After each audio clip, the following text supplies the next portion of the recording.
Hi, good afternoon, everybody. Good afternoon. Good Hi. afternoon, sir. Hi, standard question. Hope you can see my screen. Yes. Yeah. Yeah. So we'll just wait for a few minutes and then we'll start. Okay. And we'll take a break at about 3 o'clock. Sure. Okay.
All right.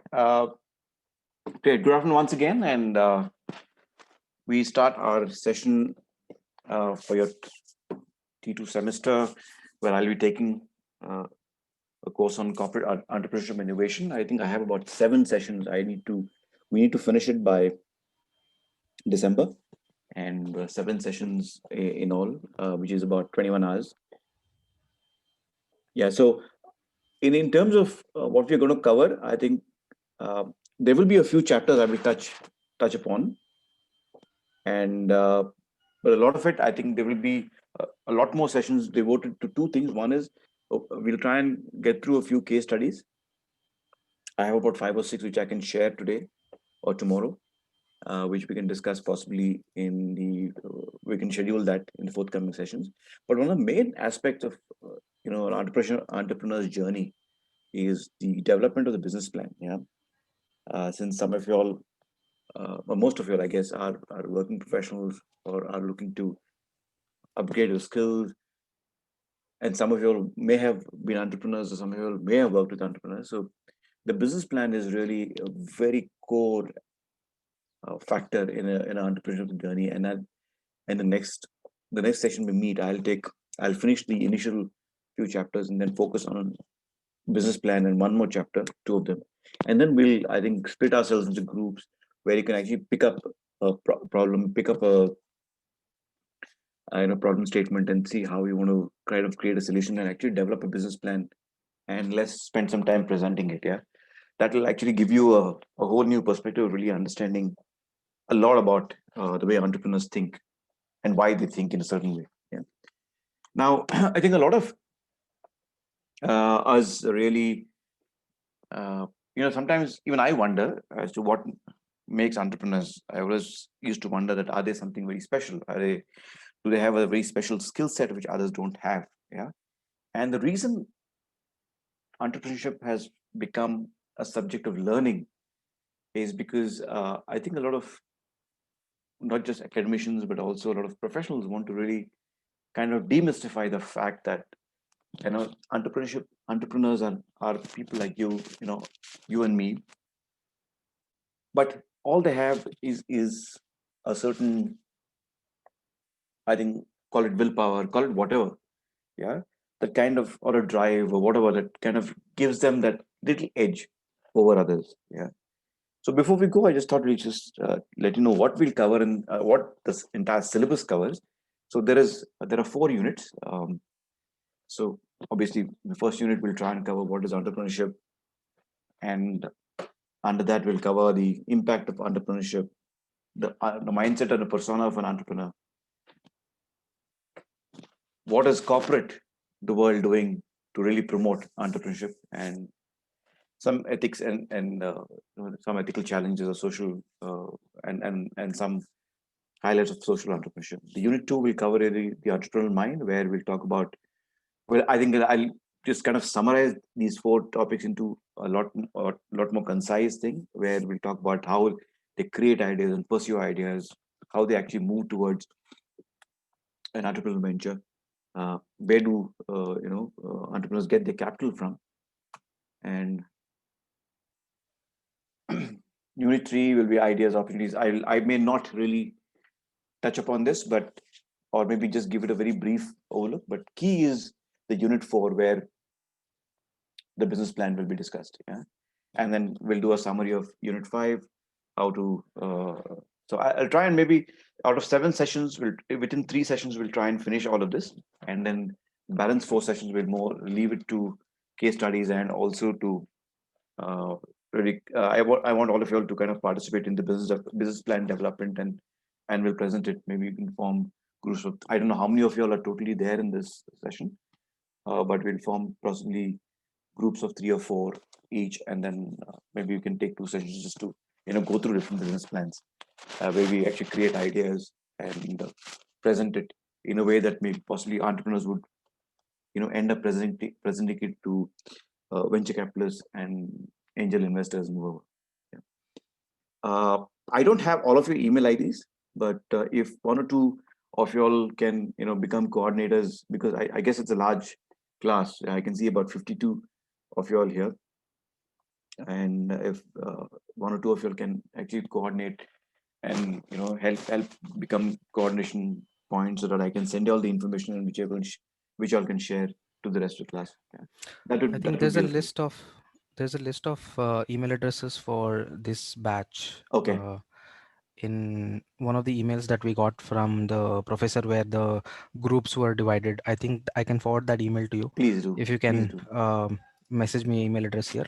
Yeah, I can do that. I'll do that towards the end of class, or just remind me Okay, towards the end of sure. class, and then it's simple. It's jpatri@gmail.com. Okay. Yeah, jpatri@gmail.com. Mm, Yeah. So okay. I think today we'll focus on what is entrepreneurship, understand uh, the meaning of entrepreneurship, and just go through that in a little more in detail. So, I think we only get one Bill Gates, we only get one Larry Page, we only get one Steve Jobs, right? Uh, and thankfully, I mean, nobody's trying to copy these guys, and they're more seen as inspirations.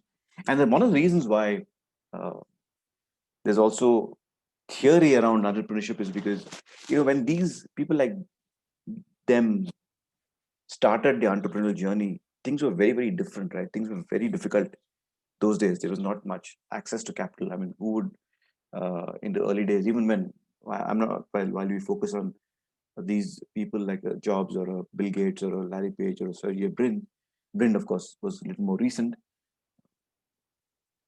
But even if you look at the way Infosys started, or some of our own companies started, or Indian companies have started, especially like an Infosys, which started maybe about maybe 25, 30 years ago in a small little garage. I mean, things were very, very different, right?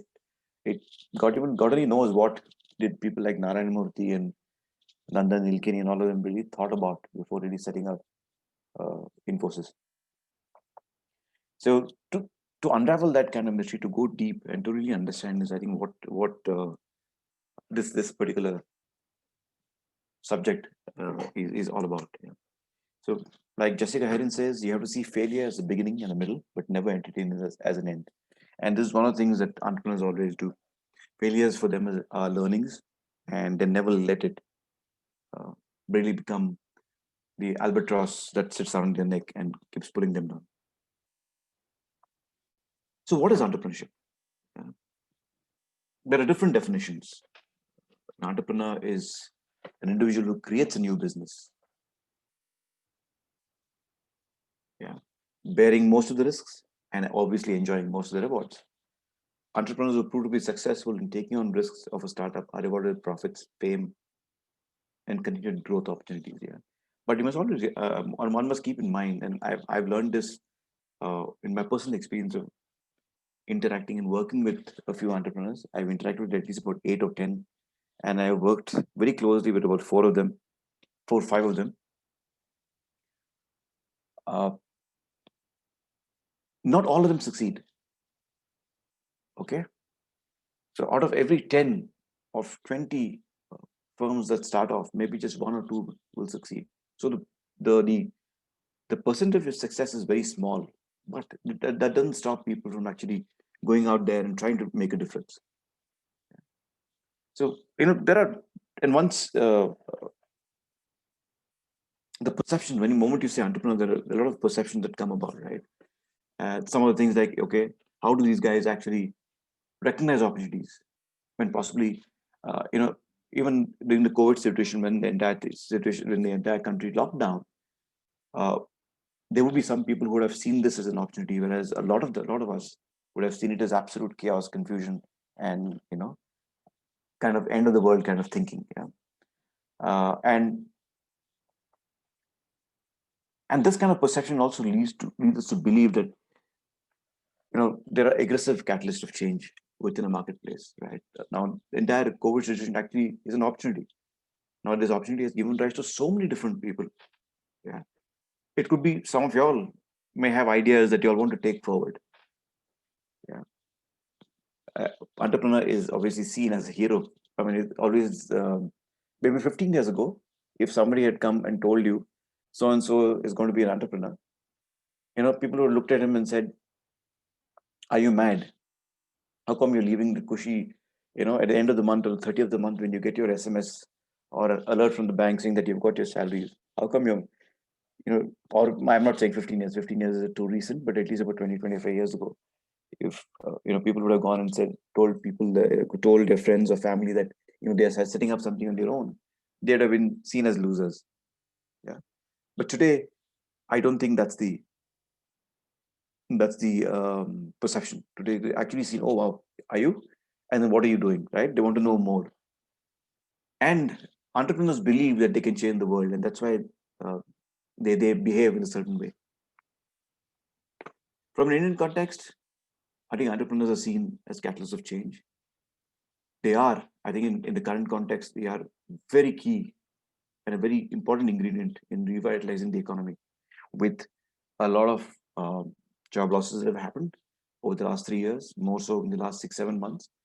I think today entrepreneurs and entrepreneurial ventures are good opportunities for people to get back and get back into a complete working mode. And anyone can be an entrepreneur, especially those who want to experience the deep, dark canyons of uncertainty and ambiguity, and who want to walk the path of breathtaking success. Now, I know it's easier said than done, but uh, the path that that's taken by an entrepreneur is not one that's, like they say, a bed of roses. It's going to be there's going to be a lot of thorns. There are going to be a lot of stones. There are going to be a lot of troughs which an entrepreneur will have to maneuver and go through. But yes, like all journeys, there's always light at the end of the tunnel. And the very mention of the word entrepreneur actually, I mean, for me at least, it conjures up images of different things, right? For me, entrepreneur who's actually making a lot of money, and you know, sometimes even I sometimes get into these zones where I sit and daydream and said, what if I had done something like this maybe 5 or 6 years ago? Maybe would my life have been different? Yeah. And you do read, unfortunately or fortunately, some of the press articles that you read always focuses on entrepreneurs who've been successful, entrepreneurs who've got this major amount of funding, uh, entrepreneurial ventures that keep getting funding over and over again, and also stories about entrepreneurs who've sold their ventures for insane amounts of valuation and are sitting with large piles of cash. So it's like an absolute, I don't even know it. It's like is it wishful thinking? Is it a surreal dream that sometimes one you imagine something like this happening? Yeah. So when Flipkart was sold and the two Bansals each got about 200 plus crores, it was massive. Yeah. Right. So obviously there's this image that always keeps getting out into the press. Sadly, I think media really doesn't cover time. I mean, maybe in a way, I guess they don't want to really put the pressure back on the entrepreneur. They don't really want to cover failures and say how, why this failed and possibly was there a solution to the entire thing. Yeah. So in the words of Peter Drucker, much of what you hear about entrepreneurship is all wrong. It's not magic. It's not mysterious, and it has nothing to do with genes. It's a discipline, and like any other discipline, it can be learned. Yeah. So, what is entrepreneurship? Is it a state of mind or is it a mindset? So, I think what it is will unravel as we move along. But if you ask me, I think entrepreneurship is a mindset, because my experience of interacting with these 7, 8 guys are all one thing in common. The kind of drive they have, the kind of focus they have is phenomenal, irrespective of what each of them believe in a very different kind of an outcome. All 7, 8 of them that I interacted with believed in a very different kind of an outcome. Some genuinely wanting to make a difference. One of them very clear in his mind, wasn't it for the valuation? Yeah. So much so that okay, I'll not let you on the story, but I'll come to it at the appropriate section. Yeah. So types of entrepreneurial ventures. So there are about 4 distinct types of entrepreneurial organizations: a small business, scalable startups, large companies, and social entrepreneurs. Yeah. Small businesses, of course, are these little, your down the road kirana store also is a small business. Is a small business, right? He also in his own way an entrepreneur. So is a carpenter. So is a consultant. Yeah. Then there are startups who are either technology startups, startups with who are working on in some kind of technology and are scalable, and of course larger companies like an Infosys, while maybe 30 years ago was seen as a startup, but and has become a large corporate today. But in a way, somewhere, I think more than Infosys, I think I would like to rate I'll call the Future Group as a startup that actually scaled up and became a large company, but still behaved in a lot of ways like a startup. In the way it and having worked with the Future Group for 10, 11 years, yeah, I can vouch that the kind of thinking that they had was extremely startupish. Yeah. All of them allowed you to think like entrepreneurs. Yes, there were certain rules and regulations, or at least certain silent rules that were, kind of drawn, where you could not really, uh, cross that. But other than that, I think there was whatever freedom you were given, a lot of freedom to operate within a limited space. Yeah. So, just to clarify, entrepreneurs versus small business owners, uh, used very interchangeably, but they all manage their business by expecting stable sales, profits, and growth, which is basically for small. Your kirana store would want something very stable, where he's got to take care of his family. Of course, he's looking for profits, and if he grows, fantastic. Yeah. But for entrepreneurs, while the difference between small business owners and entrepreneurs may not be very big, but even a small guy, somebody who started a small scale industry, just where he's doing some kind of lathe cutting work or some kind of fabrication work, he's in a way also an entrepreneur, right? But he's not doing something that's innovative. He's doing a business where he knows there is a need, there is the need, and he's solving that. He's serving that need. He's ensuring this his business is steady, his profits are there, and there's growth.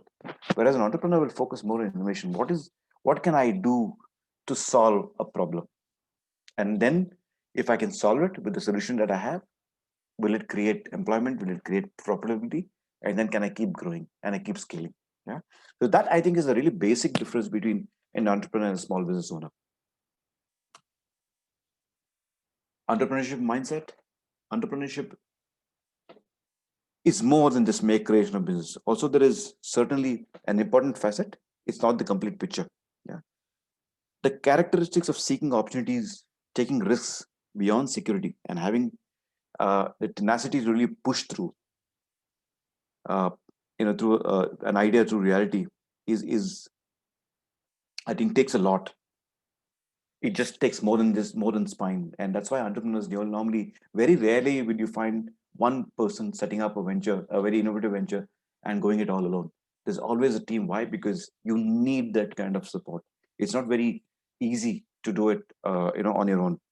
And the whole thing is, how am I looking at problem? Am I going to solve a problem every time? Solving a problem. Then, for me, when I wanted to take up a consultancy after my finishing my, I decided to leave the Future Group in mid of 2018. The reason that I moved out and wanted to work with startups is simple. I know there are certain startups who have difficulty in scaling up, right? And because of my connects in the retail industry and in the fashion industry, I did associate myself with two startups, and I'm still associated with them, uh, to try and work with them on their scaling. So talking to CEOs of brands and all that, to really implement a tech solution that is, I think, today coming of age. So how do you really take risks beyond? You don't look at security. Security is not even a cushion, right? I know of an entrepreneur who started a cashless payment system along with you know a mobile POS. A POS is nothing but a machine that helps you bill in the store. So there's somebody I know who started up company who sold his house. He wasn't able to get funding. 3 years he kept working on the idea. Two of them. Then he sold his house. He sold his car. Moved his family to a flat on rent. Changed his son's school because he was not able to uh, pay the fees of the school that his son was going to, or he didn't want to spend the X amount. He went to a school which is charging half, right? So those kind of risks, yeah, and tenacity to push through an idea, and he finally did it, and the Future Group invested something in him, and obviously then from then on, things started looking up. Yeah, so entrepreneurship is an integrated concept that permeates an individual's business in an innovative manner. Always remember one thing, and we'll come to how entrepreneurs really scale up. But one thing is, entrepreneurs will always try to see how they can get something innovative on the table, how they are helping solve a problem, always looking for solutions to try and solve real life problems. So evolution, yeah, I mean, just to quickly run through this, entrepreneur is derived from the French word, which means to undertake. I'm sorry, I don't know how to pronounce it. That's why I'm not taking the chance to mispronounce. So the entrepreneur is one who undertakes to organize, manage, and assume the risks of a business. Although no single definition of entrepreneur exists, and no one profile can today represent an entrepreneur, research is providing an increasingly sharper focus on the subject. And this is the reason why today people are writing books about entrepreneurs. Entrepreneurs themselves are writing books about themselves to kind of throw light on the subject and try and arrive at some kind of a profile to say that is this what it is. Yeah. But I guess, and I've read a few books, I've read a few textbooks, and I've read a couple of autobiographies. I think there's nothing that really really there that pinpoints and says, hey, you know what, this, if you have these characteristics, yes, you are an entrepreneur. Yeah, it's very difficult, unlike an astrologer who comes up and says, looks at the Janam Kundli and says, yes, he will, in 10 years time, he will do this, or he is so and so. I find it very funny when they actually go out, when the way they explain. Yeah. So a summary description of entrepreneurship, according to Robert C. Ronstadt, who's one of the foremost researchers in this subject, the dynamic process of creating incremental wealth. And it's not only for himself or herself, but it's also for the people who work along with them. The wealth is created by individuals who assume major risks in terms of equity, time, and a career commitment of providing value for a product or service. The product or service itself may or may not be new or unique, but the entrepreneur must somehow infuse value by securing and allocating the necessary skills and resources. If you have any questions, stop me in between, or we can do the questions towards the end of the class. Yeah, whatever. I'm comfortable with anything. So, coming back, entrepreneurship, a dynamic process of vision, change, and creation, where it requires an application of energy and passion towards creation and implementation of new ideas and creative solutions.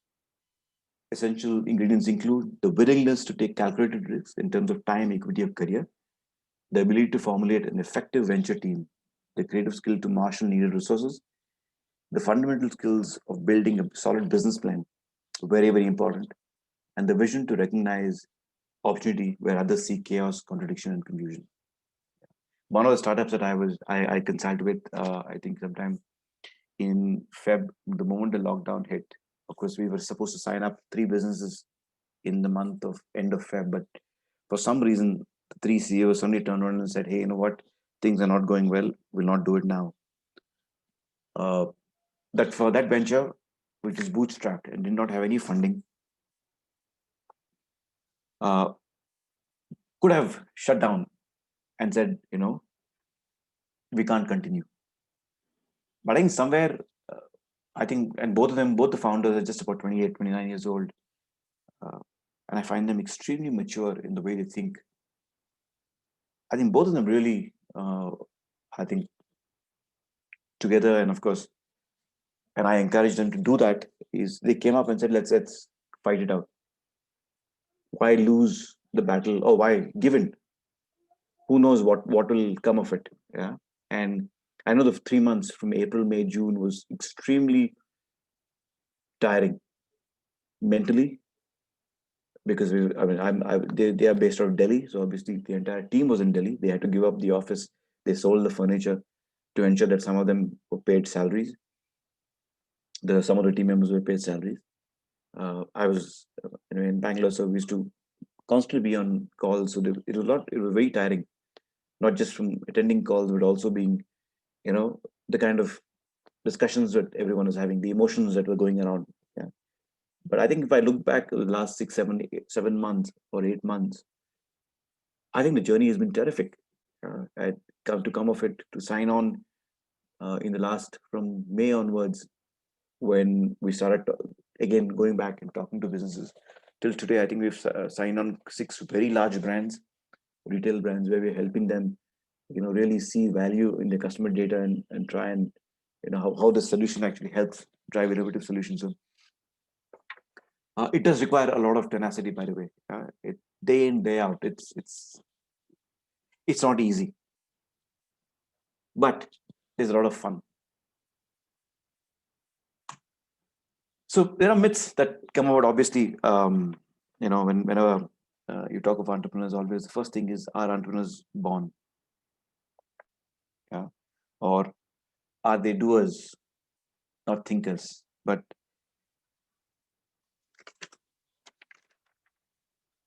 entrepreneurs are thinkers, because that's the way they start. Right? They think of a solution. They're always thinking about solution. They're not thinking of problems and saying, how the hell do I do this? They all think solutions, and can this solution help in a certain way? Yeah, very methodical. Some of them can be very process oriented, but usually they do have the uh, flexibility of allowing things to get done without any process, as long as there is an outcome. Most entrepreneurs start with thinking about doing something new, something on their own, and eventually dreaming about it. Yeah, and usually visionaries start as thinkers and dreamers. It is a combination of both thinking and doing that obviously makes an entrepreneur. It's good to think, but you also need to execute. And there are a lot of times that most of these entrepreneurs actually take up the role of execution themselves. Entrepreneurs born, not made, is a myth that I think everybody, you yourselves must have asked yourselves the question: are entrepreneurs made? Are entrepreneurs born?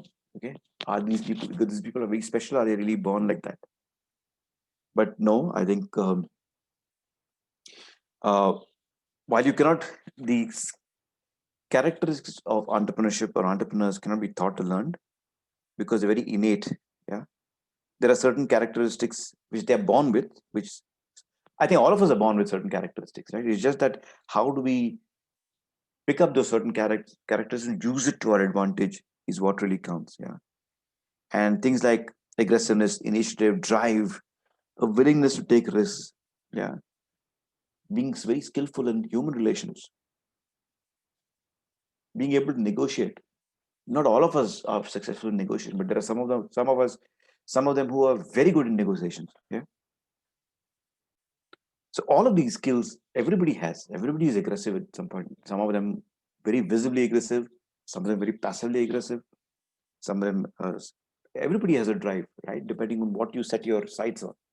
And then some people may look very passionless or very without any drive on certain things, but put them in the right place, the right time, and then you will see the complete outlook change. So, like all disciplines, entrepreneurship models, processes, and case studies that are being now used to really study and trying to acquire a lot of knowledge. There's also a belief that like example in India, um, the uh, people from there's a standard belief that people from Gujarat or people from certain communities from Rajasthan or even some communities from southern India are born entrepreneurs. Why? Because the entire community is like that, and that's something that you can't change. You can't change or you can't teach. Yeah.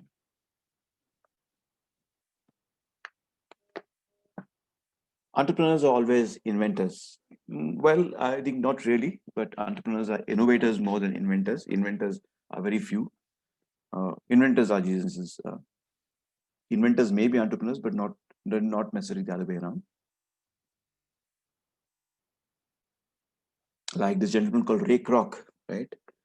Uh, he did not invent fast food. Of course, the gentleman who invented fast food was the gentleman who started McDonald's. But Ray Kroc started got the idea of a franchisee, right? And that's what he pushed that idea. He pushed and ensured McDonald's became the largest food enterprise in the world.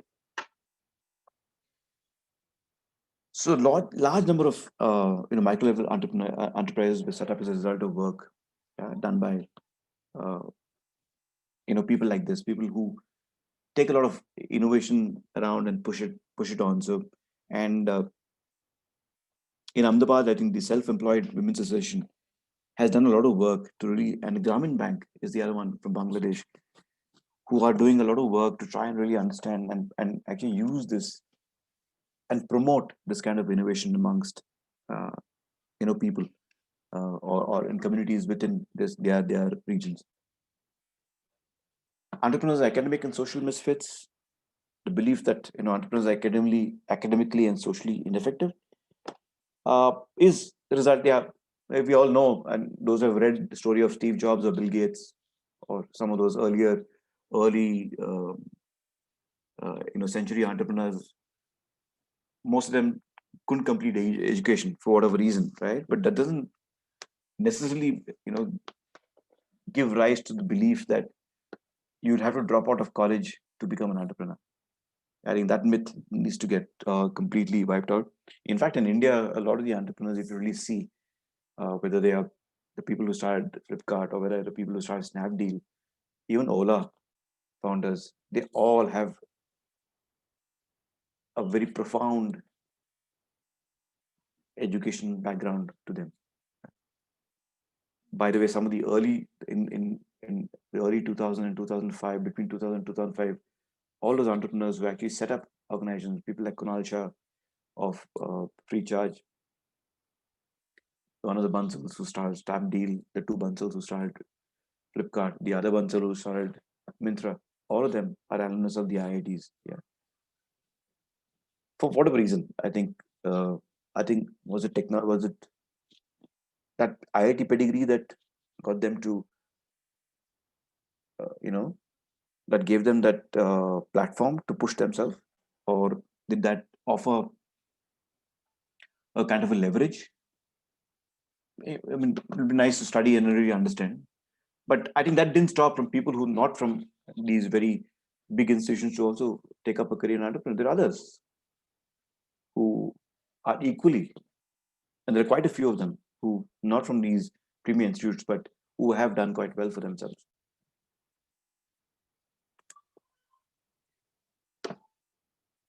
There is no real profile that an entrepreneur really fits. Yeah, there are certain profiles that some books draw, uh, but there's no really any kind of set benchmark which really says that no entrepreneurs are actually like this, or there is any definition of saying that no, these guys are built like this or think like this or whatever. Yeah, all entrepreneurs need is money. Yep, most of them, everybody needs money. Not that, and of course, for a venture to survive, one needs money. So entrepreneurs, uh, bring in money to different sources. Some of them go out and get funding from venture capitalists or angel investors. Some people pick up funding from family members, friends, some crowdsource. Some of them bootstrap completely by not taking anything from the company, but as build up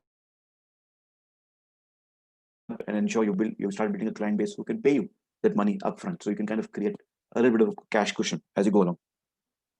And some of them even put in their own funds to start off with. There's a gentleman I know who started this startup called School Meal. I don't know if any of you heard of this startup. Unfortunately, with schools closed, they also had to shut the operations. But they were responsible in sending out nutritious meals to school kids in about 25, 30 schools in Bangalore. Started off well, did not fund themselves. It's just two founders who actually put a lot of money upfront from their own savings, yeah, to really get this going. Yeah.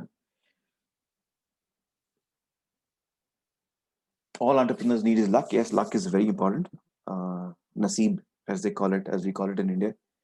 And being in the right place at the right time obviously is an advantage. Yeah. But luck happens when preparation meets opportunity. So it's entrepreneur who's well prepared, who's well thought through, and understands and studies the situation and reads the situation well, I think kind of seizes the opportunity. Yeah, if he's lucky, well, he's lucky. But there is some amount of preparation. Nothing happens without being prepared. And added to it, obviously, is a determination, a desire, and the knowledge, and whatever they bring to the table. Yeah.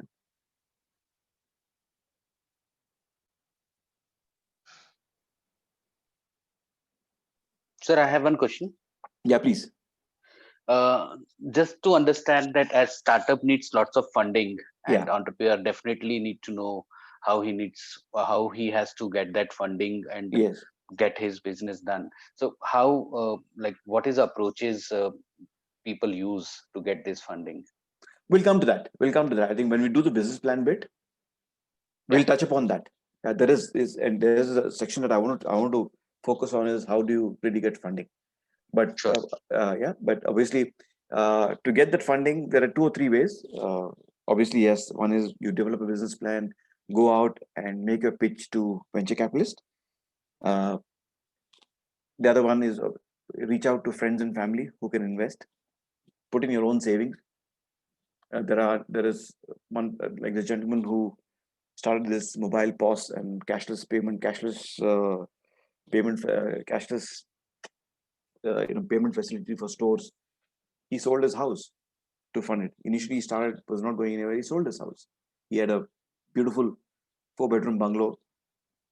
He sold it for a few crores and then used that money to and pumped all of it into the business. So yeah, there are people who go around, but yeah, there's a section on how entrepreneurs actually raise funds. So we can look at that. Um, you know, also I think the fact that entrepreneurs are not ignorant at all. They're very knowledgeable, always clued at whatever level, right? I'm not talking about uh, the people who've come from premier institutes, but there are other people who possibly may not have that kind of education, but are fairly so clued in, right? There's I'm trying to figure out which example I can give you here, but though personally I've met somebody who's not even finished. I think he just finished his BCom, but he's running a very successful fintech company and now wants to do something for uh, these neighborhood retailers, the kirana stores, because they are getting a little beaten by the slightly bigger retailers and also the e-commerce players who selling grocery. Yeah, so he's trying to create a hyperlocal platform that gives these guys a platform for them to come and enroll their business online and he will do the marketing through his app and get his app downloaded by people in living in the nearby residences so they can order from the confines of the home. He's just basically offering ultra convenience for a customer and also putting these guys, the very unorganized sector, online. Yeah, so things like that. And he's just a BCom graduate. Only thing he has, he's got an idea. Yes, he's got money, and he's got the he's at least his vision seems to be quite solid and in the right direction.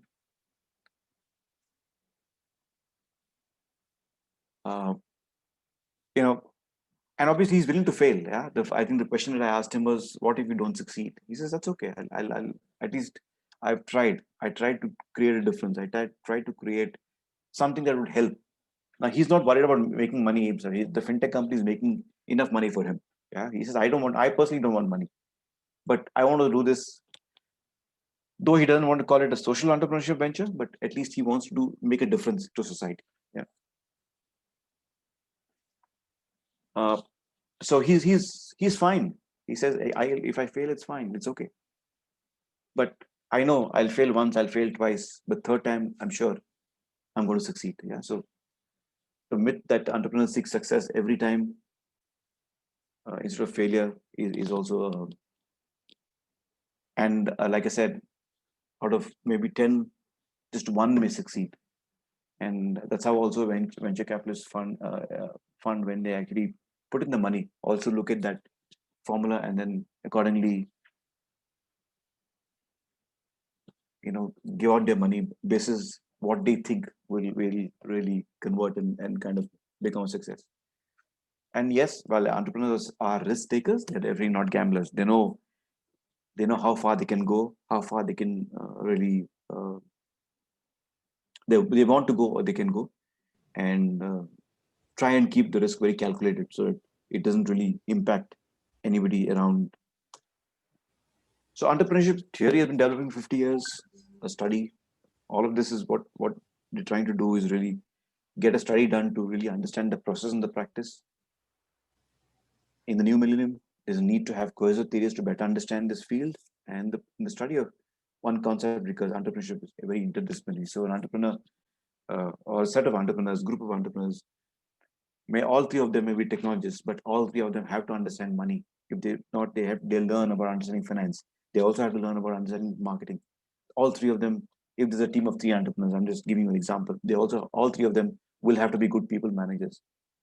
All three of them will have to be multitaskers. So it's not just okay that I am going to look after technology, he's going to look after, this function, that, and I'm going to, somebody else is going to look after this, but all three of them will have to double up and do anything and everything.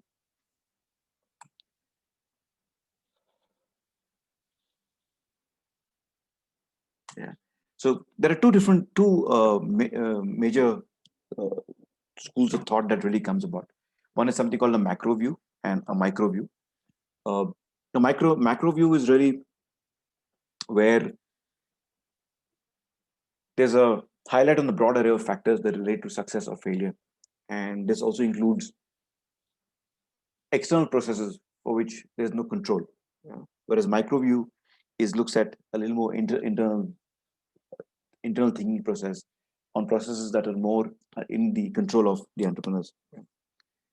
And three schools of thought of the microview: the environmental school of thought, a financial capital school of thought, and a displacement school of thought. So a microview, three things like we said: environmental school of thought, a financial capital school of thought, displacement school of thought. In a microview, there's an entrepreneurial trait school of thought, which is more from a people perspective. How do you use money if you don't have money? And so venture opportunity and strategic formulation school of thought. So let's get to really understand the environmental school of thought. Deals with external factors that affect a potential entrepreneur's lifestyle. It can be a negative or a positive, uh, factor, and focuses more on the institutions and the values. Things like socio-political environment framework. How does the current economy uh, also help in building up an entrepreneurial venture? All of this comes under the environmental school of thought.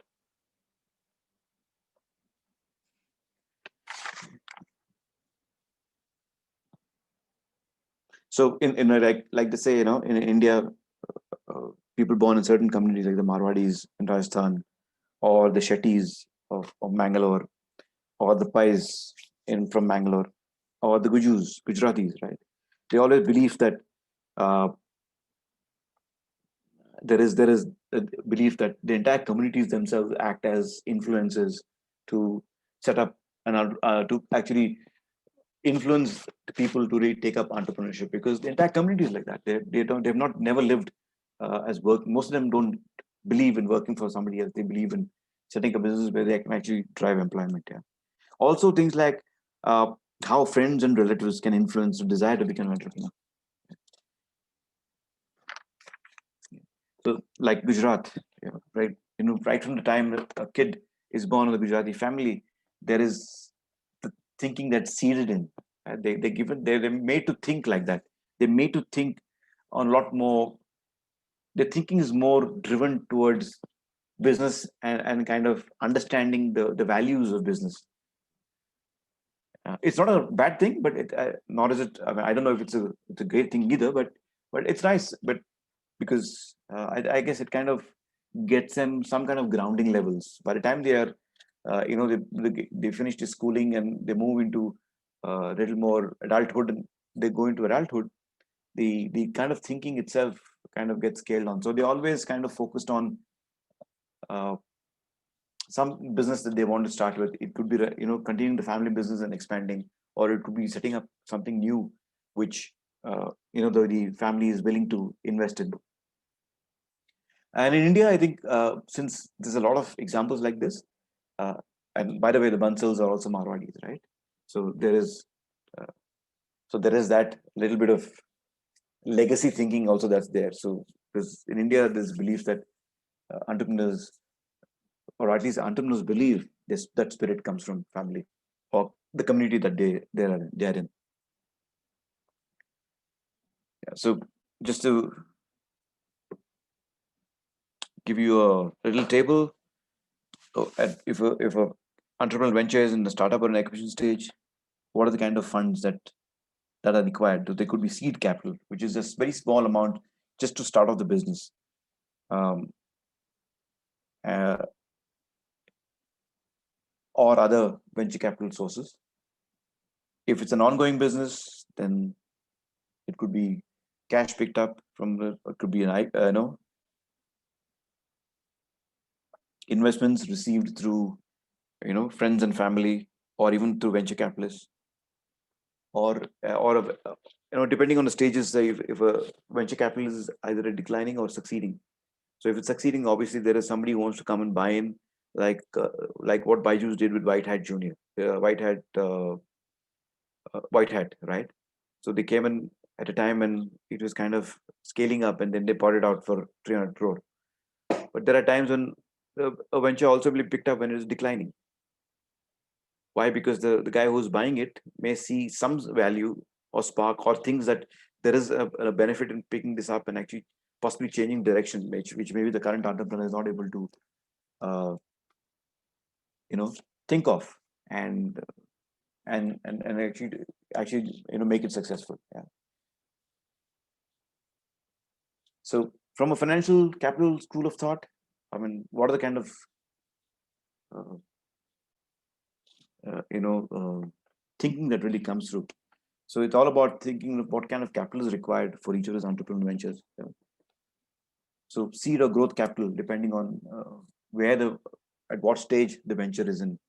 Now, you must have read and we all keep reading about pre-Series A funding or seed capital funding, or pre-Series A, Series A, Series B, Series C. I think it's now gone up to Series E and D. While we'll come to definitions later, but all of this is basically funds that are received at different stages. So constantly, the decisions involving finances occur at every major point. For bootstrap startups, this really even though the startup is bootstrap, there is constant thinking. Right, every month you'll have to think of how to generate those cash flows. One, to send out the salaries to all the staff. How do you pay up any uh, you know any other expenses that the startup is incurred? Yeah, and then also ensure that you have enough cash flow, enough cash reserves for a rainy day.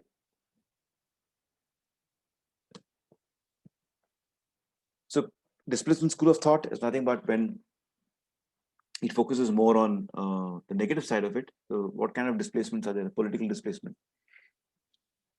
Governments may change, thinking may change, and today the government is pushing a lot and giving a lot of emphasis to the startup space, right? Which is a damn good thing, and that's also kind of encouraging a lot of people to go and take that put risk. Culturally, the entrepreneur may feel it's a complete misfit. Right? Sometimes, while it's okay, like the Marwadis, from a cultural or a community perspective, is very pro to doing something on your own, but there would be certain communities where this is completely frowned upon.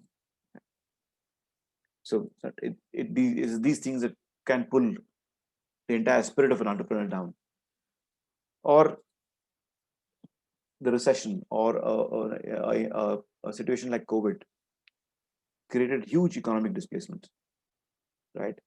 Suddenly, cash flows stopped, businesses just stopped, businesses shut. There was absolutely nothing to go. Customers were not coming to stores or even buying, and the buying or the pattern of buying changed. Buying behaviors changed. Yeah. So all this does create some kind of economic displacement with ventures, and this is this is also a very major displacement school of thought. Unlike in in the US, at least, because of certain governmentally governmentary supports, um, political, even the government does give you some kind of dole to kind of help you, at least takes care of you an individual. Whereas, unfortunately, in India, that's unfortunately not there. So, lack of financing, lack of government regulations for an entrepreneur is really missing. Yeah, and it could be even bad bureaucracy or very stringent rules and regulations, especially when it comes to um, entrepreneurship, which is more in the social space, especially people who are doing stuff in recycling or in that area, or green entrepreneurship. They may face a lot of hurdles from government bodies for whatever reason. Yeah, and those don't even take off, or it started off, and then for some reason the regulatory authorities have kind of unnecessarily put up a lot of restrictions on it, and they do fail. The micro view, where everything is all an internal focus. Earlier we saw stuff that can impact an entrepreneurial venture from an external perspective. A lot of it, some of it which is cannot be, or is never under the control of an entrepreneur. But here is the micro view, which is more internal focus, locus of control. So how can the entrepreneur direct or adjust the outcome if he or she is able to control these the internal. So two schools of thought: the entrepreneurial trade theory and the venture opportunity theory. Uh, so what are the different traits that are common to successful entrepreneurs? Like, obviously, every entrepreneur is focused on achievement. They believe they're creative. They're definitely determined. And since most, at least in the current context, in the current era, a lot of these startups are around the use of technology. So the amount of technical knowledge they bring in. They also look at the kind of family values, and the educational incubation is also examined.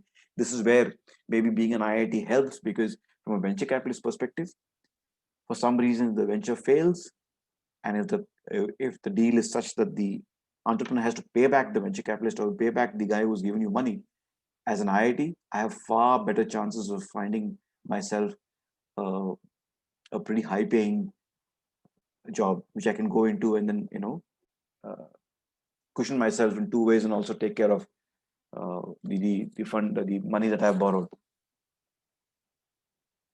Yeah. Obviously, family support is extremely critical. Without family support, nothing really happens, and especially more so in India. And how does this also get help identify certain traits which leads to very early success? So while we have seen achievement, creativity, determination, technical knowledge are four factors that are really important.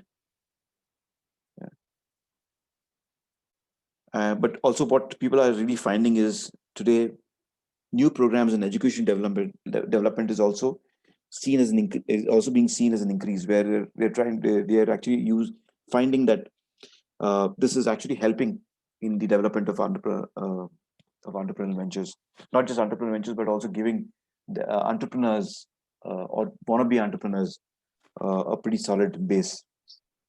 In the Ventures Opportunity School of Thought, which is the next point that we will focus on, it really focuses on, obviously, yes, where the idea sources come from, the development of these concepts, and the implementation of the venture opportunities, right? So new pathways or opportunities will arise that lead entrepreneurs in different directions, which is called the corridor principle. And developing the right idea at the right time is key to success. And under the venture school of thought is where does the entrepreneur get his or her funds from? Just to give you a quick look at the table. So an entrepreneur,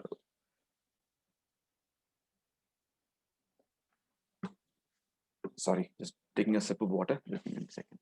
So this basically details out if a model is based on certain characteristics, what defines those characteristics, what what kind of measures have they taken to really uh, you know make that entrepreneurial venture work, and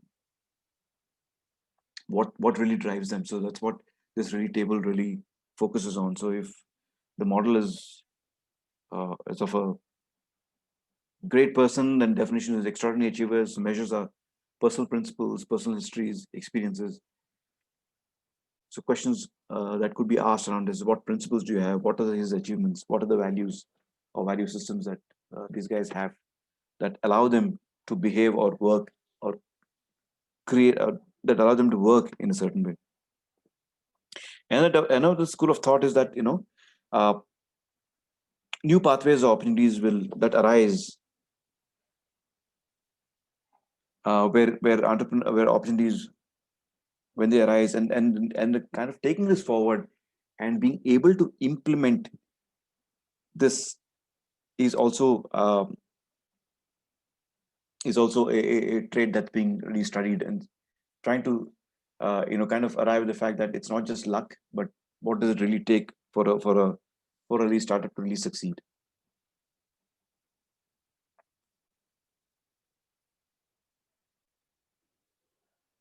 In the strategic formulation school of thought, it basically emphasizes the planning process that is required to really make a venture very successful. And according to Ronstadt, who's one of the key, um, people researching in this subject and who's been researching, has a lot of models around this. He feels that it's all about leveraging very unique elements. It's all about leveraging unique markets where where basically you're identifying major market segments as in between markets that arise. So how do you really cater to? How does an entrepreneur look at a larger set and say, whom do I cater to?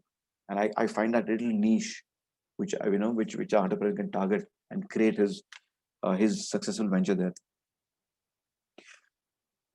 Unique people.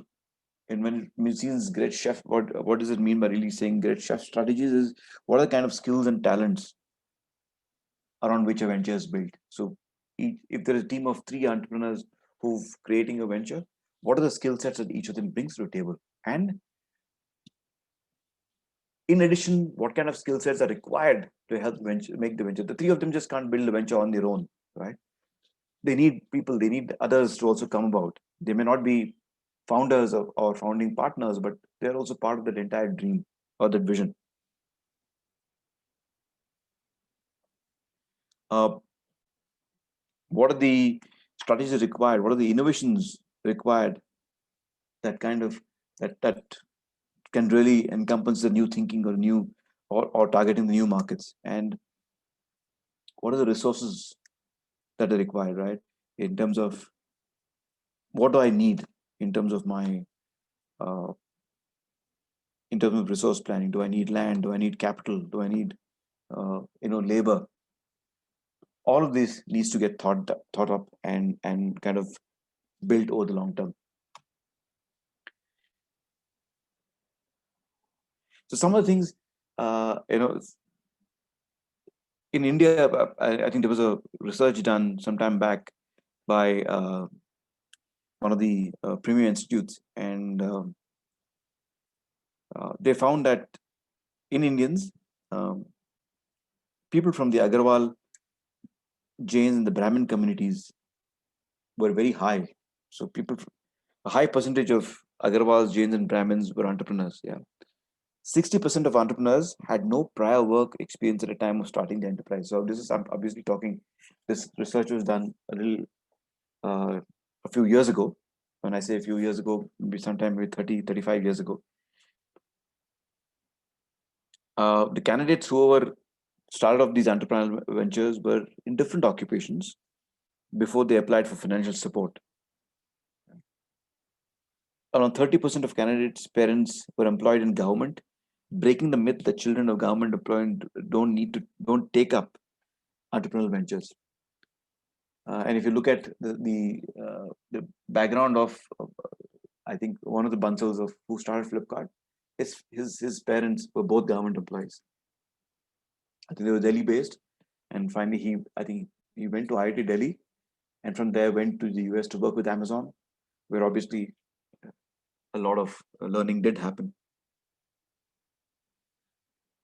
Also, there's a very strong proven point that sometimes when unemployment happens, yeah, that also gives rise to people starting off something on their own. I don't know if you've been keeping track of news. There was this uh, one accountant who was working in the industry somewhere in the area, in the Tumkur industrial area, right? He, because of the COVID, he lost his job, didn't know what to do, and suddenly realized that because of COVID, usage of steel and plastic was becoming difficult because people were obviously finding it, especially when to serve food in restaurants, in these smaller restaurants and all that, they were finding it difficult to serve food in steel plates and plastic plates because people are not really partaking of them, fearing safety, right? So what he did was he used the areca nut, leaves of the areca nut, and started creating. He had I physically handmade some plates and bowls and actually went out and sold them and realized that there's a huge potential because these can be easily disposed of and they're biodegradable. So they don't even impact the environment, right? So today he's earning, I think, 3 times or 4 times more than what he was earning when he was working as an accountant. And I think he's about a middle-aged gentleman, maybe of 35, 40. Yeah.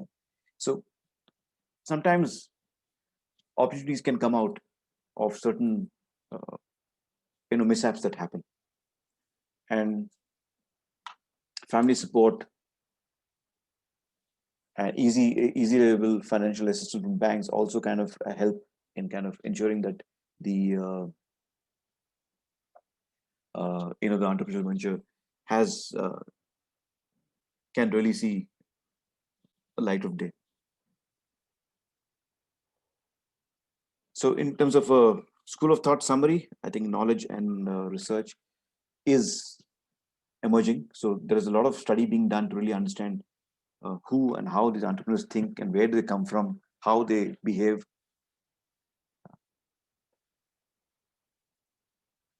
These theories will obviously help us appreciate, what appreciate the thinking and also view them as more foundation. So basically, even if some of you want to start up as an entrepreneur, possibly reading about it and at least will help you possibly avoid certain commonly made mistakes, which was done by people who just started and used their experience to kind of gain. And obviously, success and failure is also captured, so which actually helps kind of define a slightly more clearer path. Yeah. So in terms of so the entire thing is being encapsulated into some kind of a process model, which basically is discussed under two approaches, which is the integrative approach and an assessment approach. Both the models basically describe the process of entrepreneurship as a consolidation of diverse factors. So let's see what they are. There are a lot of charts, but I'm not really touch upon the charts but in terms of these charts are very self-explanatory, but but in case you're stuck on something, please do go ahead and feel free to ask. Like type of entrepreneur, type of venture, and type of environment. So basically, what you're trying to do is create an environment or create a scene, saying that what kind of an entrepreneur. So is he early career, mid career, or late career? So he's someone who started very young, someone who started maybe with 10 years experience, and someone who's come with about 25 years experience in starting a venture, right? So at all three levels, the kind of risk-taking ability, the kind of thinking, the kind of strategic inputs that are being put in, or like even kind of type of venture that is being set up will differ. Somebody who's someone who's just fresh out of college and starting something on his own will think of something very wild, very possibly very innovative. Somebody who's mid-career may want to either ride on an existing venture and then kind of better it, or will have his own venture, but possibly the risk will be a lot more calculated. Yeah. Somebody who's late career, again, what is the kind of risk taking ability? Yeah. It may not be as much. So, and or it may be Also the fact that somebody who's starting at a late career also may want to, more often than not, may want to go into an existing venture and then take it up as a buy out the existing venture and then try and scale it up from there. So entrepreneurship is a symbol of business tenacity and achievement. Yes, we'll keep hearing that. We'll keep reading about that. We'll keep talking about that. Entrepreneurs are pioneers of today's business success. Two perspectives: statistical, obviously, numbers that emphasize the importance of entrepreneurs to the economy, and how the entire development of this entrepreneurial uh, set of people or entrepreneurial kind of thinking is now leading to a lot of research to really understand what really makes them, what drives them. Yeah.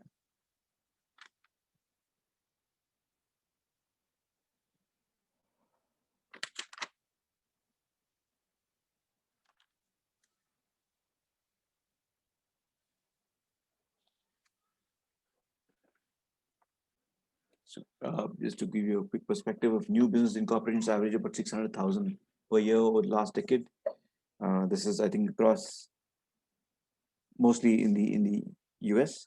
It'll be good to really understand how this number is in India, and I think with the government really putting a lot of effort, I think we'll start seeing a lot more focus on this. Over 25 million small businesses, the number continue to grow about 2% annually, so which is a very large number. One out of every 150 adults participates in founding of a new firm each year, and approximately 600 to 800,000 added each year. And a lot of obviously is written about the US, because I think the US really has a system which allows allows a system has a culture that supports risk taking and opportunity seeking. Usually they're very alert to unexplored economic opportunity. Also, I think in the US specifically, and it's slowly happening in India, where when you're 18 or 19, the parents tell their children to go out. They get you to leave home and go out and explore the world. Some of them, of course, fall into wrong hands or in the wrong kind of thinking and company. But some of them actually go out and make something out of it. Yeah, and I guess this independence and this liberation and this kind of thought and the fact that the entire system itself kind of promotes this helps in kind of entrepreneurial support that the US really provides. And it's why basically why, because a lot of entrepreneurs, successful entrepreneurs, come out from the US. It's not that India lacks. I think India has got much more entrepreneurs. Even you look at people who started small businesses, because just turn around and look at even the guy who sells your sabzi wala who sells on the cart, right? He also is in a way an entrepreneur by himself, because he's obviously must be borrowing money from a microfinance company to kind of invest in his business and then grow it. He wants to sell and make a profit and then kind of put that money back into his business. So for me, I think India is a much, though it's unorganized, and maybe US could be organized and has a lot more systems and processes around it. In India, I think that's missing. And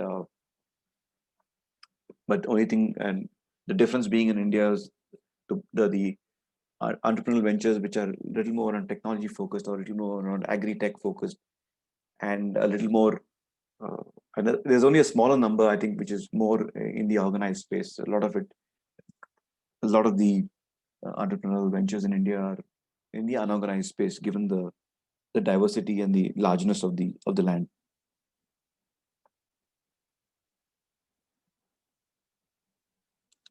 So effects of entrepreneurship, the US outranks the rest of the world in important entrepreneurial support. Okay, I think the government has certain programs that help, and the Indian government is not far behind. The entrepreneurs lead growth by obviously entering, expanding existing markets, creating entirely new markets by offering innovative products, increasing diversity and fostering minority participation in economy. So whatever they do by providing employment, by providing some kind of, by using the problem solving skills, creating a product or service and ensuring that they can provide employment, obviously adds to the economy. And some of these products may find a new niche in an existing market, or may just open up a complete new segment. So, yeah, usually just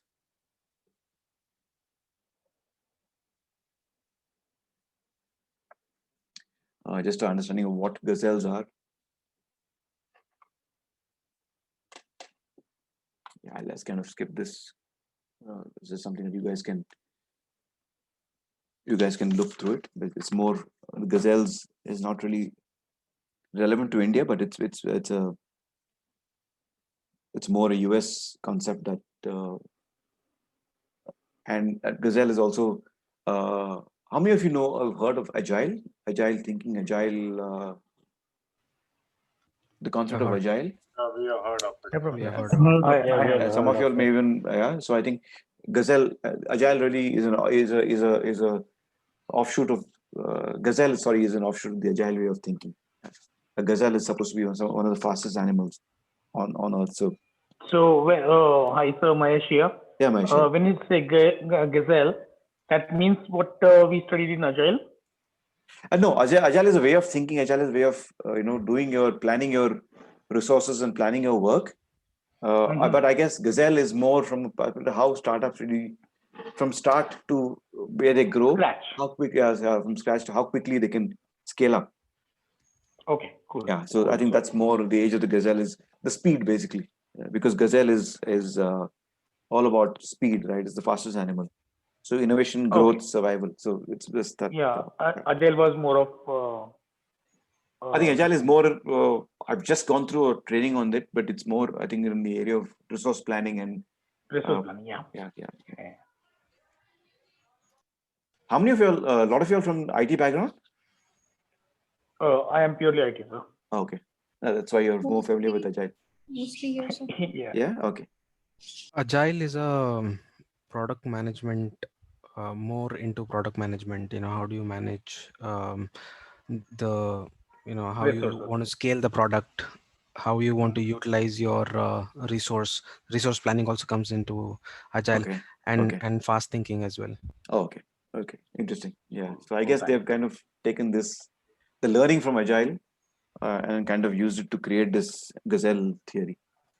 They've just created it after Agile. Yeah.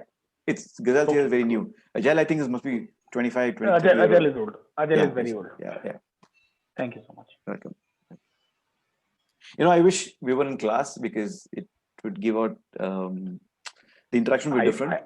I wish to. Yeah. This is like difficult. Yeah. Yes. Nice. Thanks. Yeah.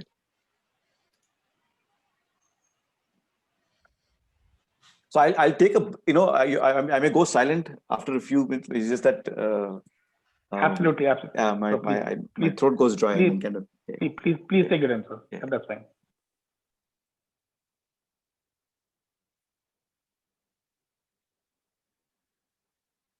Yeah, I think I would like to actually try and over the next few sessions try and get you more examples of what's happening in India. A lot of it is, of course, US based, which is very easy to understand. But I think it's very important. I think we'll try and get to figure out, what are the kind of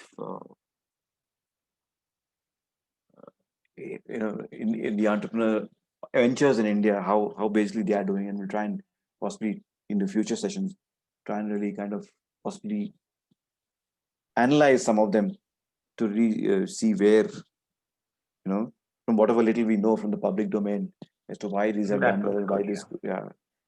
It's a wide platform. Yeah. Thank you so much, sir. Yeah. So, so what we'll do is I want to go to the next chapter, right? I think this is more a summary, is in terms of the entrepreneurial, research or the development that's happening on the in the study of the entrepreneur. Yeah. So something that is more theoretical, but I would like to go into more this space. So what we'll do is we'll take a 10-minute break or so. Yeah. Come back at about 3-5. Sounds good, sir. Yeah. Thank you so much. So yeah. Sure. Thanks.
All right. So I think we'll go on to the next part of which is mainly trying to understand the individual entrepreneurial mindset and persona, which I think is a little more important area that we need to focus on.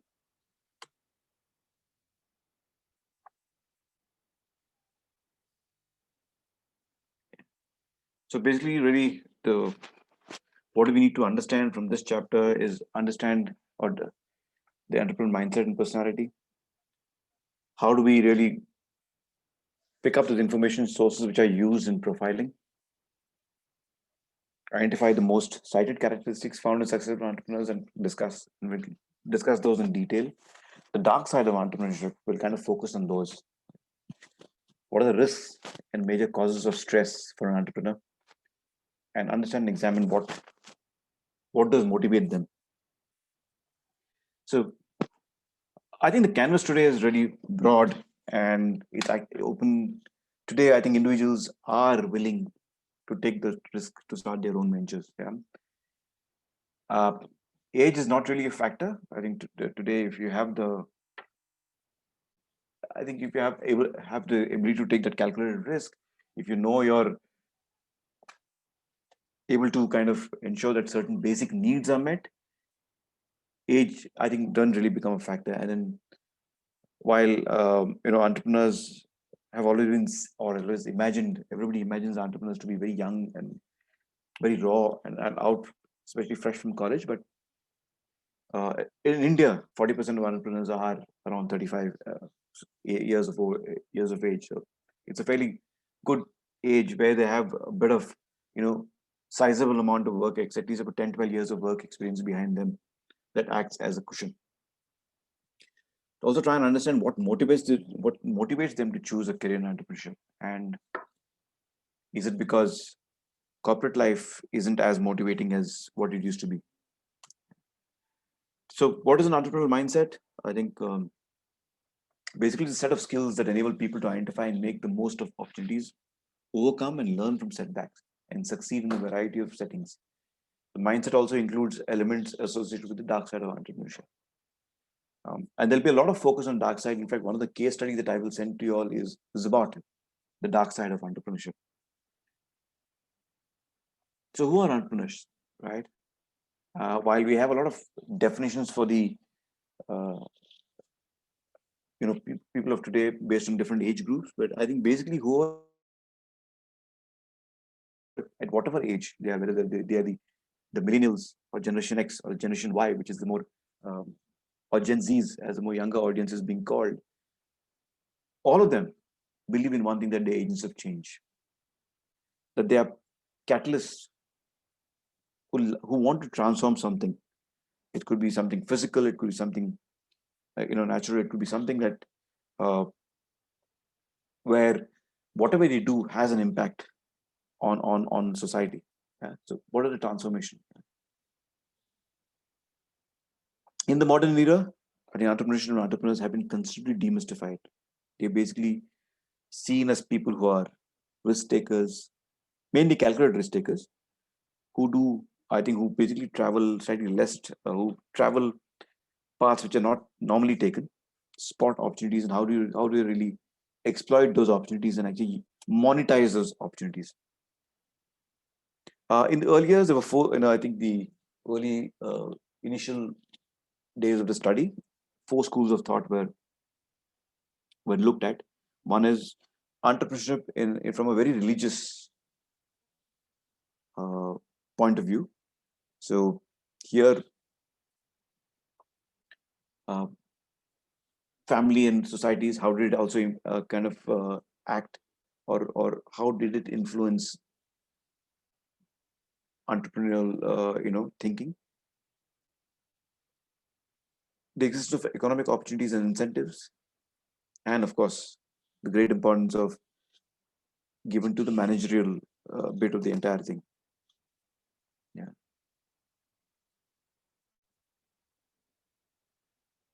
In addition to being risk takers, optimistic, and hard driving, great satisfaction is also being the fact that they're independent. I think the biggest thing that drives entrepreneurs is the fact that they're independent. They don't have to listen to somebody else saying them what to do. And starting a business is just more than just having an idea. It actually requires quite a good amount of judgment, planning, and thinking. So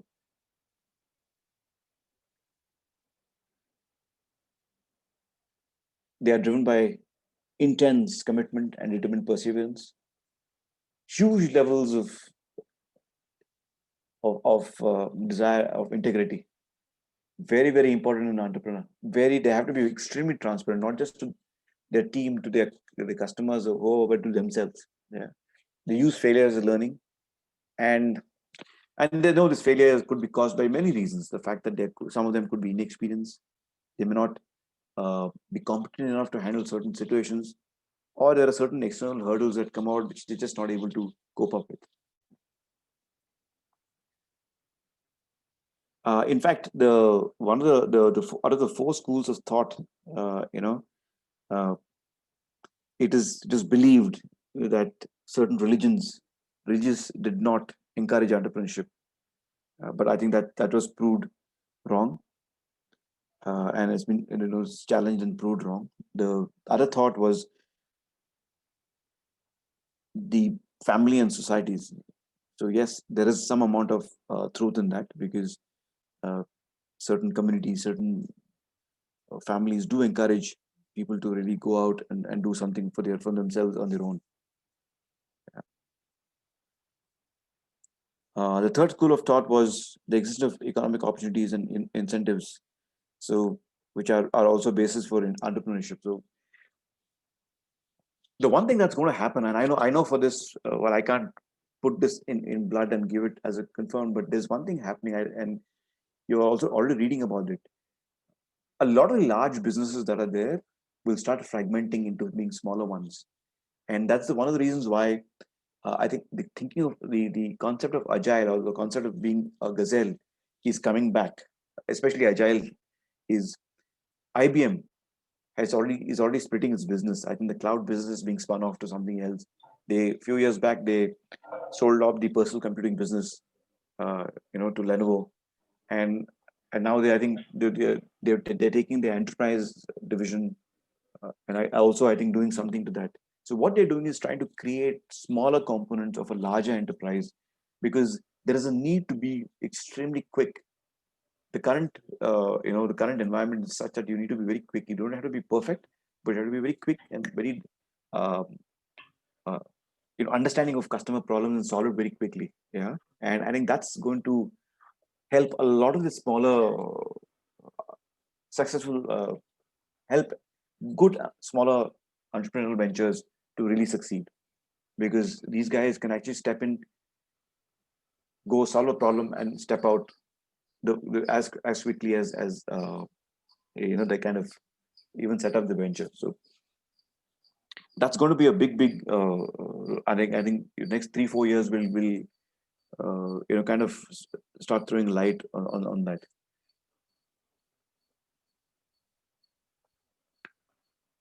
The fourth school of thought was basically around the important managerial aspects. So basically, it's about the kind of market opportunities that exist, the kind of skills required to run a business or industry, and uh,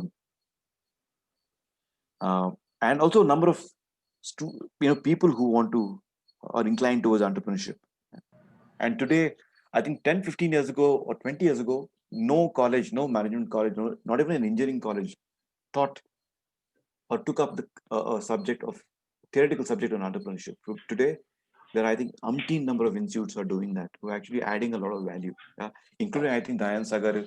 I don't know how many of you have gone to the campus, but if you're hopefully sometime, if you'll get a chance, do go. There is a incubation cell between in the campus, and I think also a cell that kind of there are two. I think there's I think on the first floor there's an incubation cell, and I think the ground floor there is something else which also helps in the area of entrepreneurship. Yeah. And the thing that religious systems, religious school of thought also, I think that's been completely debunked. So there's no merit to it at all. Yeah. I think there was earlier a thought that in genders, the female gender is not may not be great entrepreneurs, but I think that's also completely now done away with, and nobody even refers to that anymore. So to really study about or study about entrepreneurs, I think we do refer to a lot of known sources. So some of them are like research publications, very popular journals who keep writing them. The others are interviews with entrepreneurs, case studies that have been built on entrepreneurial ventures, newspaper articles, opportunity of direct observation, where you have the opportunity to actually interact with people who are entrepreneurs and who are working in this space, and kind of observe them. Seminars, speeches, and conferences, the other. So things like technical journals and professional, books, a lot of books. So if you want to read about Steve Jobs, there are a couple of books of his lying around. Bill Gates has got a book. The guy who started Tesla, Elon Musk, has got a book. There's a book, I think, written on Flipkart by, I don't remember, an Indian journalist. He's written a book on Flipkart. There's a book on Amazon. There's a book on Infosys. There's a book. I think today, a lot of these books and a lot of these journals, of course, are private art, collection of articles which are written for captive usage. And I believe that in India there is a journal of entrepreneurship which is published by Sage Publications, which basically on behalf of the Entrepreneurial Development Institute of India, which was set up about 10-15 years ago. So this particular journal also carries a lot of information on entrepreneurship. Like I said, biographies and autobiographies, whether it's the one written for Kishore Biani, or the one on I think it's called Stay Hungry, Stay Foolish. I don't know whom it is, but that's an excellent book to also read.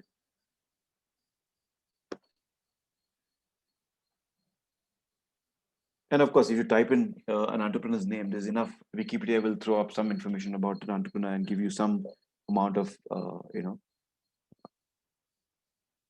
information about them. So if you want to read about some of these successful Indian entrepreneurs, there's enough and more in the archives of newspapers and on the internet lying around. Yeah. So the other sources could have been people working with the entrepreneurs, having direct contact with these guys and actually going out and writing something about them.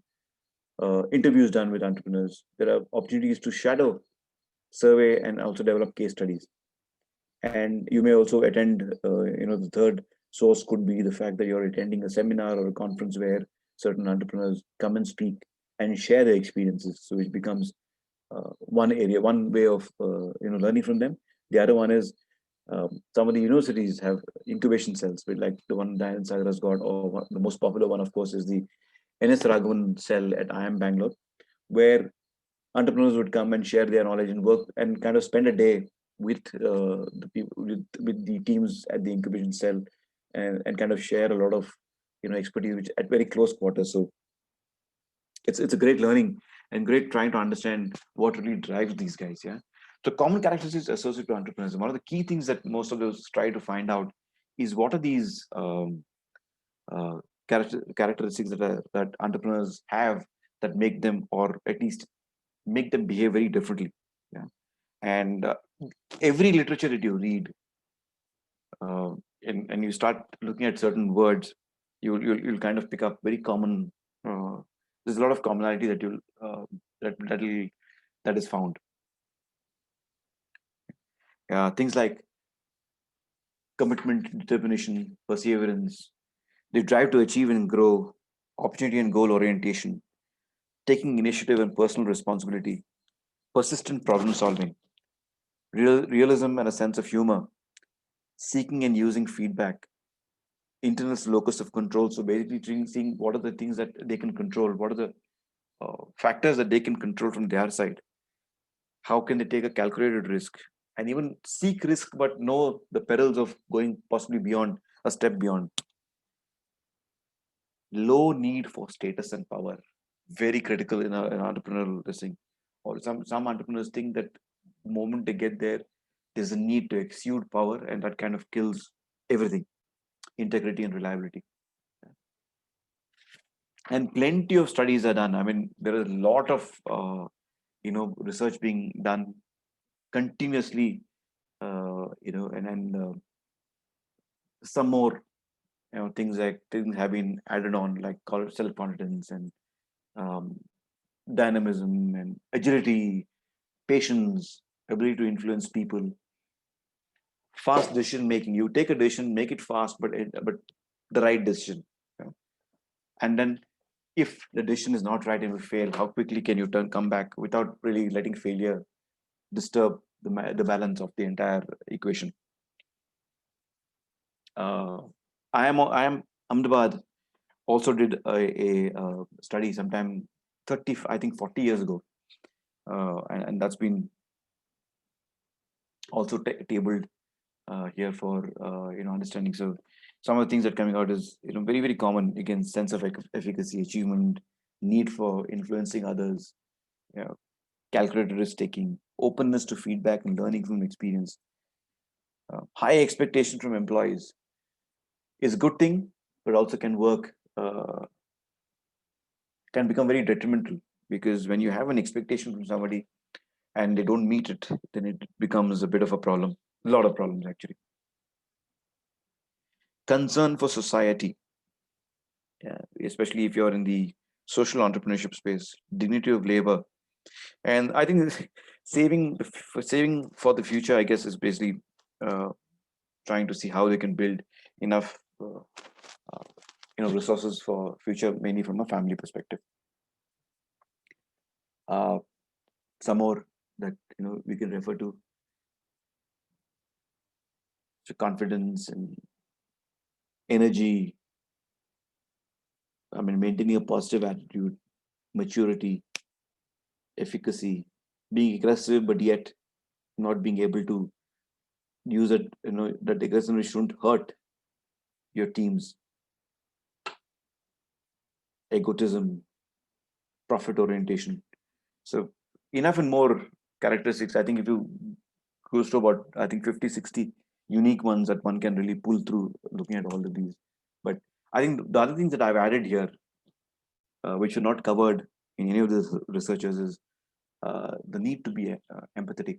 Right today, especially in today, because the kind of dynamics involved, I think there's a huge need to be really empathetic about people and their situations, and the entrepreneurs themselves need to be extremely humble. You have to be grounded. I've had interviewed, uh, about 3-4 months back. I was running a podcast, which is, I think, is there on some of my LinkedIn, and I remember interviewing, talking to a few people, and one of them was the founder of this restaurant chain called Absolute Barbecue. I met the gentleman about 4 or 5 times, and I must tell you, I mean, it was a 400 crore business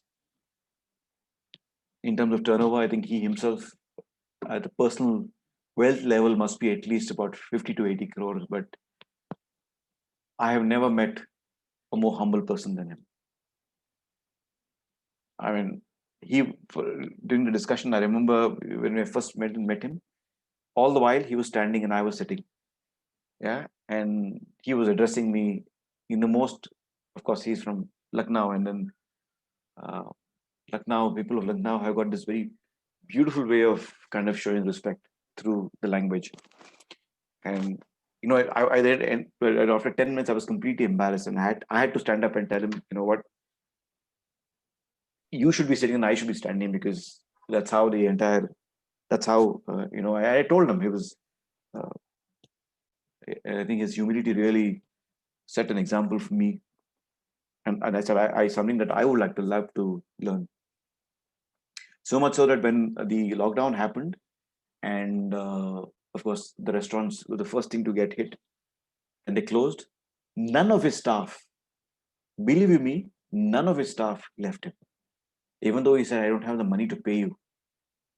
Yeah, but obviously he did pay them. He said, bugger off, I can't, because they are sacrificing their lives for me, because by not staying, they said, you don't pay us for the next 2 months, but we will work with you, and we will try and create a delivery model which at least will get some cash flows for him. So that's the kind of empathy and humility he commanded. Yeah. So commitment, just to really understand and dive deep into what really commitment, determination, perseverance really means. Yeah. It's the ability to mortgage their house. This guy who started this company called Blue Pay, sold his own house. He risked everything, including losing his own family. Yeah. Reduced his standard of living. Went into a smaller, of course, apartment, took it on rent, which obviously helped him in his own, investing own savings into the startup. Or even if you have funding, then how do you ensure? And if the entrepreneur was earning a pretty sizable salary in his corporate life, and then he now has taken up a career in entrepreneurship, even though the funding is there, how do you really not live just and take enough to meet basic needs and a little more? Yeah. One of the biggest things that happens is sacrificing of family time. There are times that they're so obsessed with what they want to drive, what they want to achieve, that spending time with family does suffer.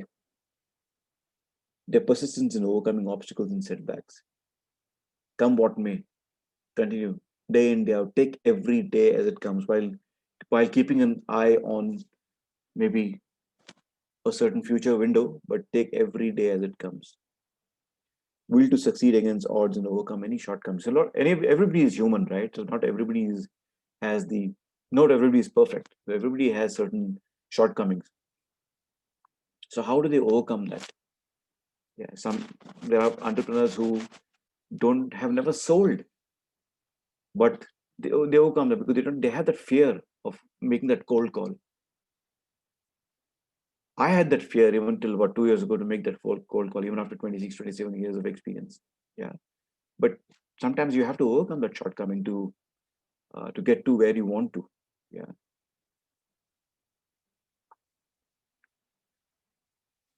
Of course, strive to achieve.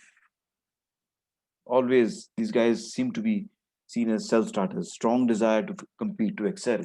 And one of the things they do is they question themselves and put a lot on themselves, right? They equate their progress through certain, what should I say, certain benchmarks that they have put on themselves. It's not the world is looking at them.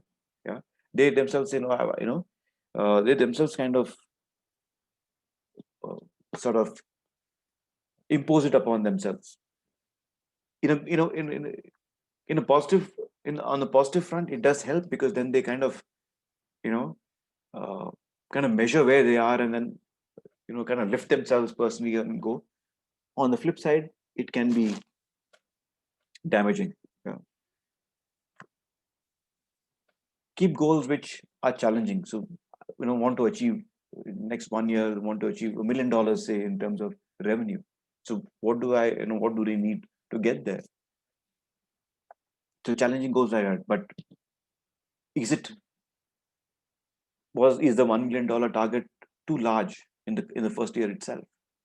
Or do they want to take it one step at a time? So, challenging goals is something that they set.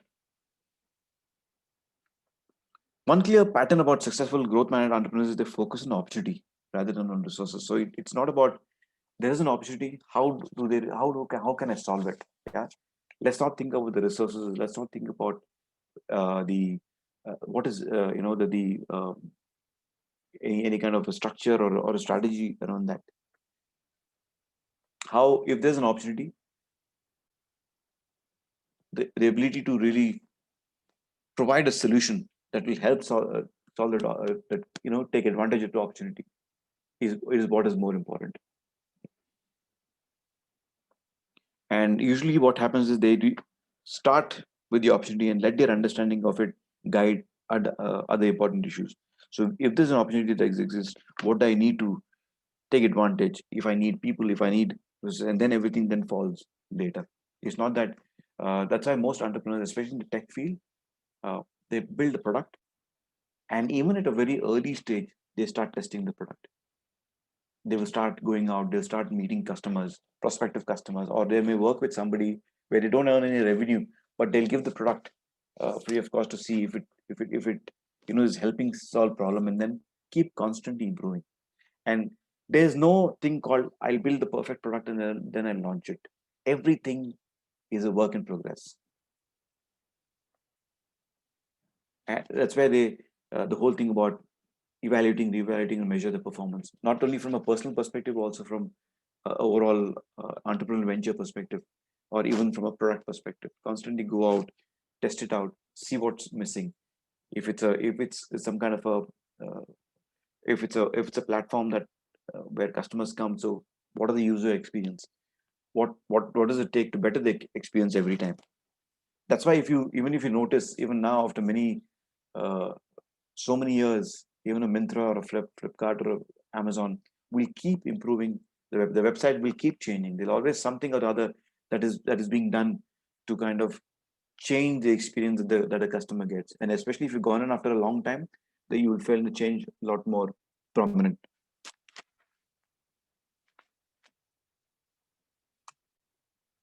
Yes, initiative, responsibility. They always entrepreneurs always see themselves as very independent, right? And then um, always people who, because the fact that they see themselves as very independent, they are seen as people who take the initiative. They're willing to put themselves in situations where they are personally responsible for the success or failure of the operation. So if the operation fails, they take responsibility. Even if it succeeds, obviously the they take the credit for that. Even when I think uh, there are times when I think uh, when there is no or team, or they don't have a large team, there are times when they fill in. So there are entrepreneurs who may not know head and tail of marketing or even sales. They play the role of a sales head. Somebody will play the role of a sales head. Somebody may play the role of a CFO. So there's no leadership capabilities in that space, but they do go and fill in. They just dive into it because it's needed. It's a need in the hour. And once the venture goes to a certain stage, is when they start getting the relevant people on board.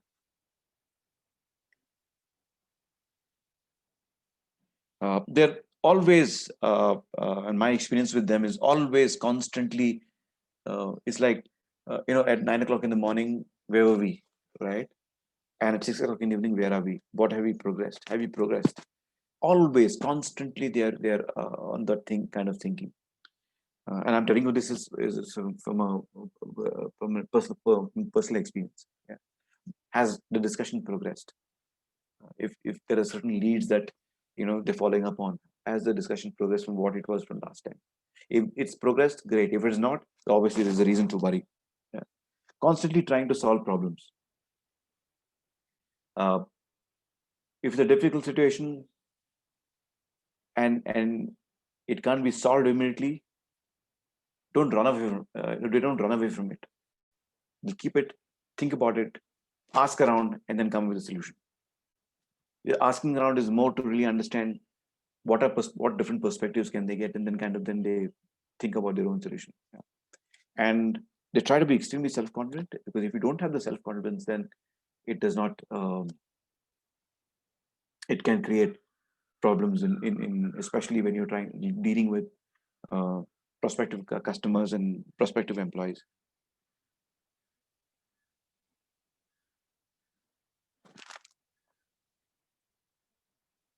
But having said that, I think they always try and keep a pulse on what reality is. Yes, some of them do get carried away and kind of go into a zone which is a little more away from reality, and believe that, they can create a bubble around themselves and believe that they are in this perfect world. But most some of them, one or two I know who are living in that space, but most of them actually have a pulse on reality, so they know it. And if you're really put as an employee, and if you're working with an entrepreneur, and an entrepreneur knows you put in the effort, the chances are very less that that the discussion that you have with him will be abrasive. It'll be far more constructive. Constantly seeking feedback, quick learners. There's no fail, move. Okay, quickly understand what failed, but what made it fail, but move. Just don't keep uh, just don't keep getting stuck in that rut. There's no point, because that whatever failed is not going to come. You're not going to get that situation or the time back again. And most of them take feedback well. Some of them, yes, do not react very well to feedback. So from an internal locus control, what does it really mean? The fact that strong belief in themselves. They do not believe that success or failure or the venture will be governed by fate, luck, or similar forces. Use accomplishments and setbacks as a learning, as a means to step up the ladder. And they believe that these accomplishments and setbacks are all within their control. How can they, the whole thing is, what actions can I take that will affect the outcome? Now, there are times when, usually for a startup, and when you're selling a product or a service, and the sales guy out in the market, there's only that much a sales guy can do. Because you know why? Somewhere down the line, even the guy who's investing in the product or solution feels far more comfortable when the entrepreneur actually sits in front of him. And usually these guys would come in towards the middle or the end of the discussion and try and close the deal, because that's when then the person who's investing in that solution finds a lot of comfort just the entrepreneur sitting around, because he thinks that he has got the direct access to these entrepreneurs. And especially if this entrepreneur is a slightly well-known personality, even more, even better.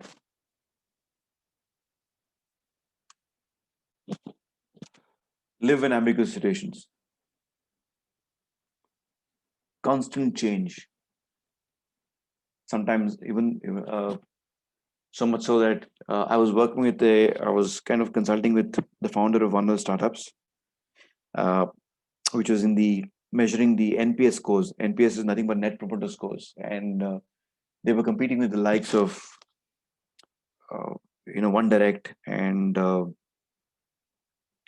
Cloud Cherry and all that. They were competing with these kind of platforms, but what these guys had built was far more robust, and a far more agile kind of a platform, which actually used a lot of tech to quickly pick up customer feedback and present it in a very simplistic manner.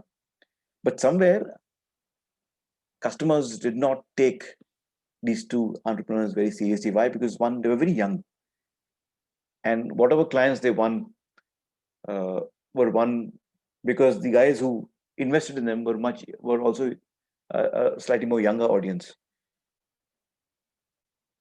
I remember, I think it was just 6 months into Ryan, they just decided to scrap it completely, and they changed the entire product to become a lot more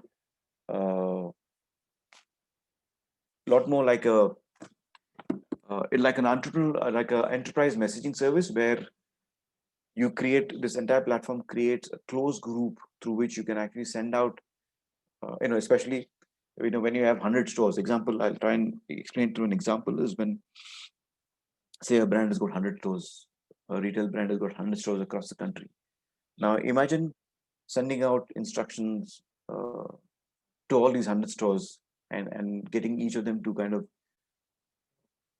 understand these instructions the same way that is to be taken, and also execute the instructions accordingly. Yeah.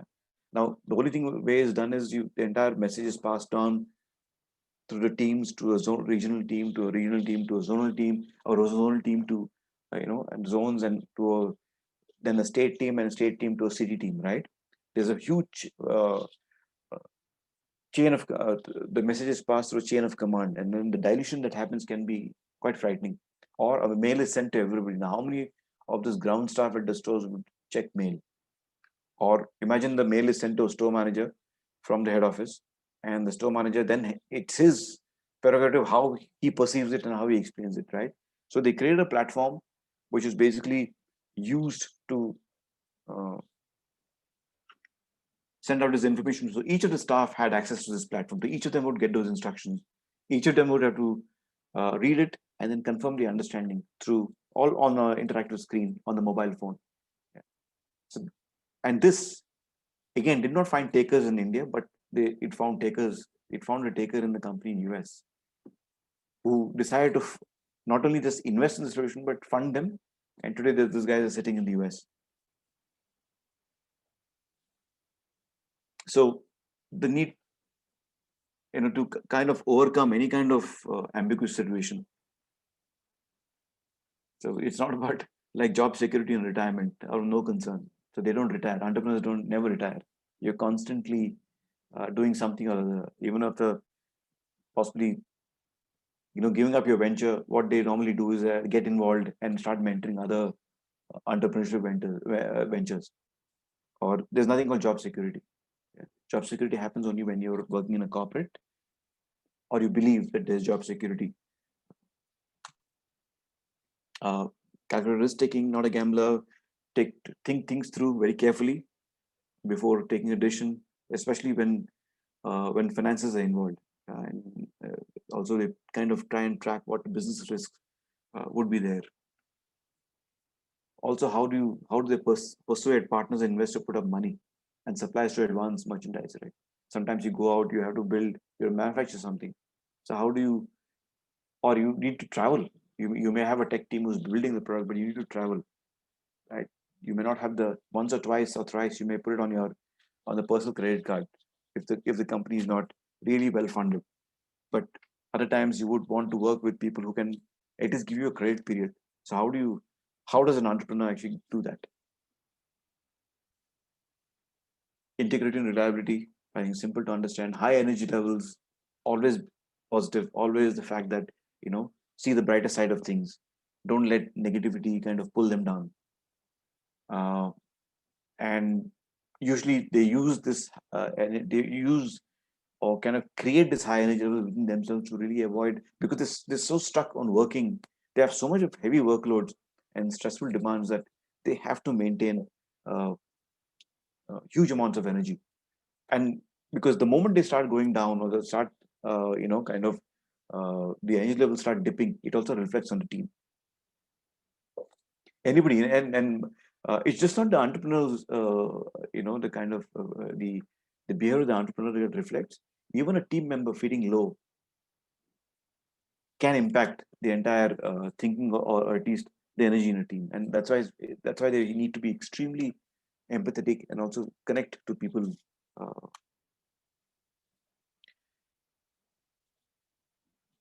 Tolerance for failure. Don't see failure as an end, but a failure as more as a learning. And failure is not a defeat. It's used as a stepping stone to try and get to the next thing. So even the most adverse and difficult times look for opportunities. Many believe that learning comes from an early failure than early success. So a lot of entrepreneurs would like to purposely fail initially, because that teaches them a lot, because they know after a year or two they will see success. Because an entrepreneurial venture, if it succeeds immediately, then there's a problem.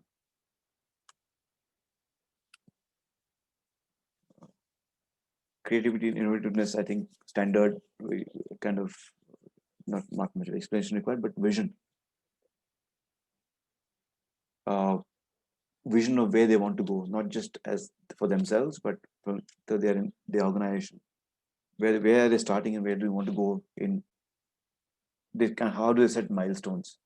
So 6 months, 12 months, 18 months, 24 months, and so on and so forth. Not just from a vision from a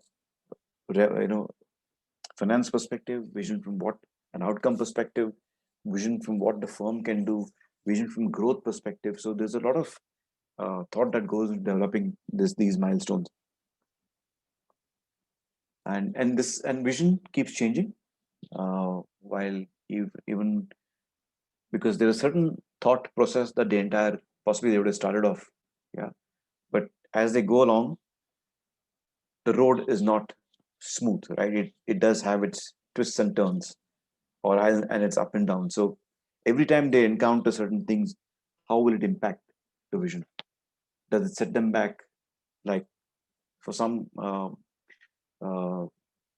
like I know a lot of brands, especially in the retail space, had envisaged sometime or in the while everybody realized that technology is needed, they said there's no need to invest in technology now. We'll invest it sometime in 2022, 2023. And this is I'm talking about my when we were discussing things with certain brands in 2019. But come March of 2020, and things changed so much so that all of them, the first thing they did was they accelerated their entire digital transformation to now. So they're all going through that process. They're actually building their own sites, e-commerce sites to sell. So if you have to build e-commerce sites to sell, what do you need to do? So you need technology partners who can come and work with you. So there's a lot of change that happens. So that kind of thinking. So there are a lot of startups who are now seeing this as an opportunity to kind of provide a lot of digital transformation services. Obviously, high energy levels means you have to be positive, and positive in a very good way.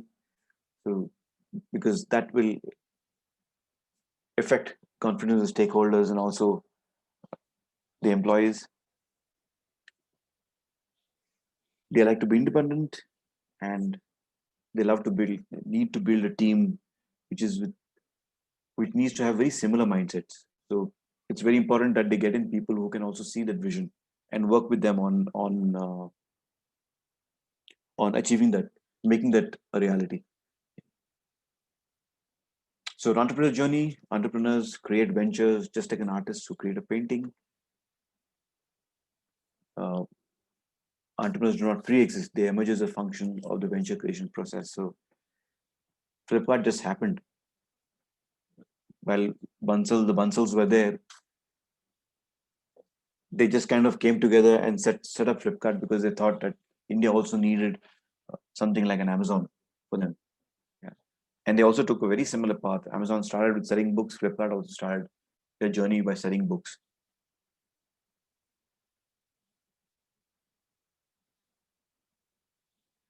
So within the journey, within the nature of creating an enterprise, what are the kind of phenomena? So the emergence of the opportunity, the emergence of venture, and emergence of the entrepreneur. So let's try and understand what these three really mean.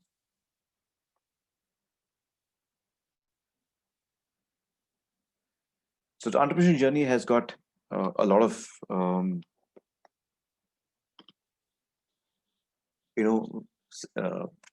value systems attached to it. So how does the venture really unfold itself once it starts? Yeah, once it's created, what are the kind of thinking process that is involved? And in all of this, because there's so much of dynamics involved, what are the kind of dark side to entrepreneurship?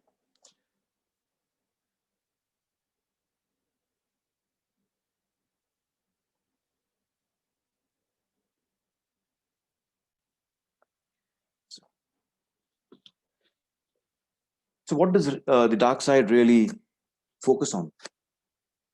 Today, I think we all talk about, or we all want to see,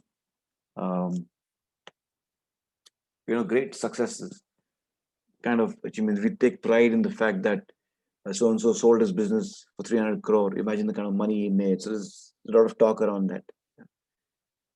But on the flip side, like a coin has two sides, there are a lot of negative factors that can impact the entrepreneurs. And some of these negative factors can also dominate the behavior. And this is something that they need to be very aware of. As if they're not, since there's no uh, formal structure or process, a lot of these entrepreneurs don't believe that there's nothing called a negative side to it, yeah, or believe that they can manage it. So what are these things that um, that come about that can impact an entrepreneur in different ways, not just an entrepreneur but the complete venture? Obviously, the fact that he's starting a business itself is a risk. Or if the entrepreneur thinks that buying an existing business and running it is a risk. The higher the rewards, the greater the risk.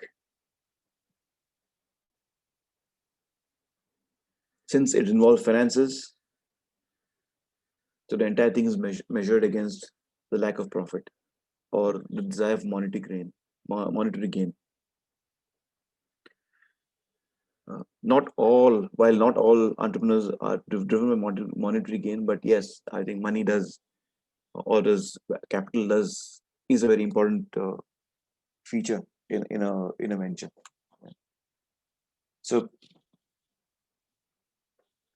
So people who are low risk and low profit motive, they avoid a lot of risk. They're more into activities.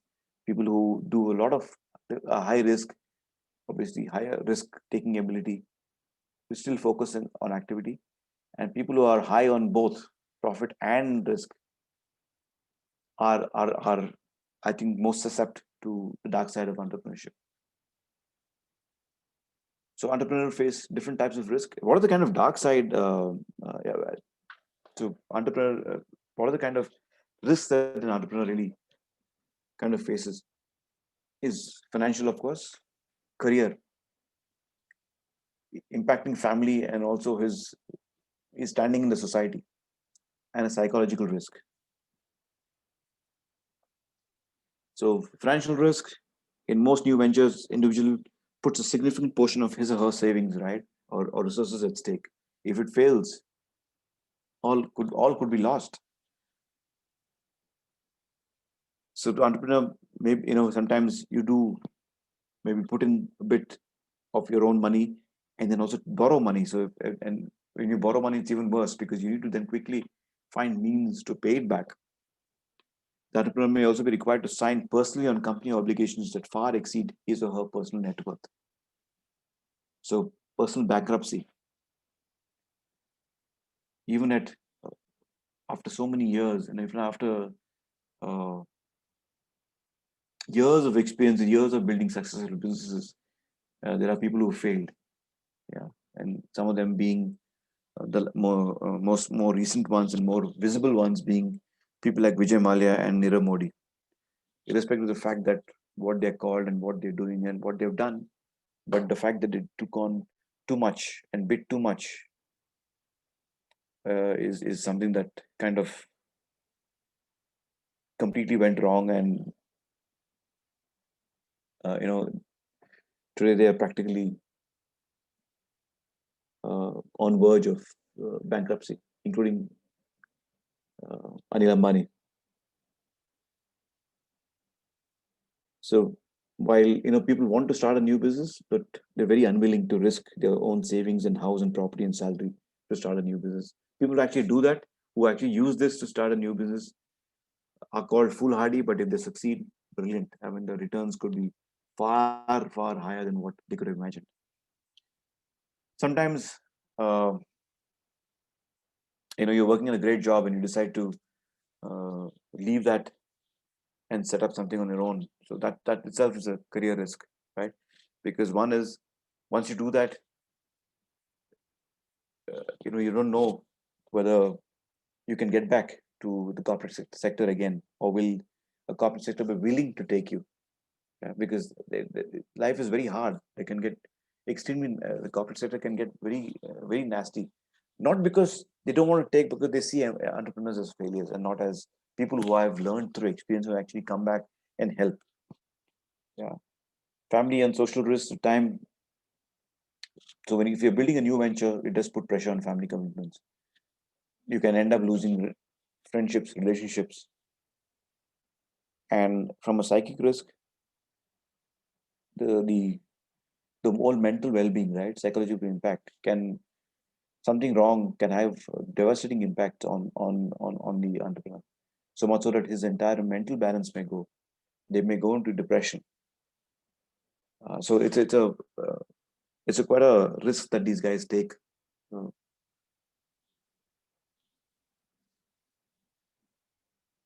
so stress, of course, everybody goes through stress. Even people who work in corporate jobs go through stress. So for an entrepreneur, it's even much more because they are independent.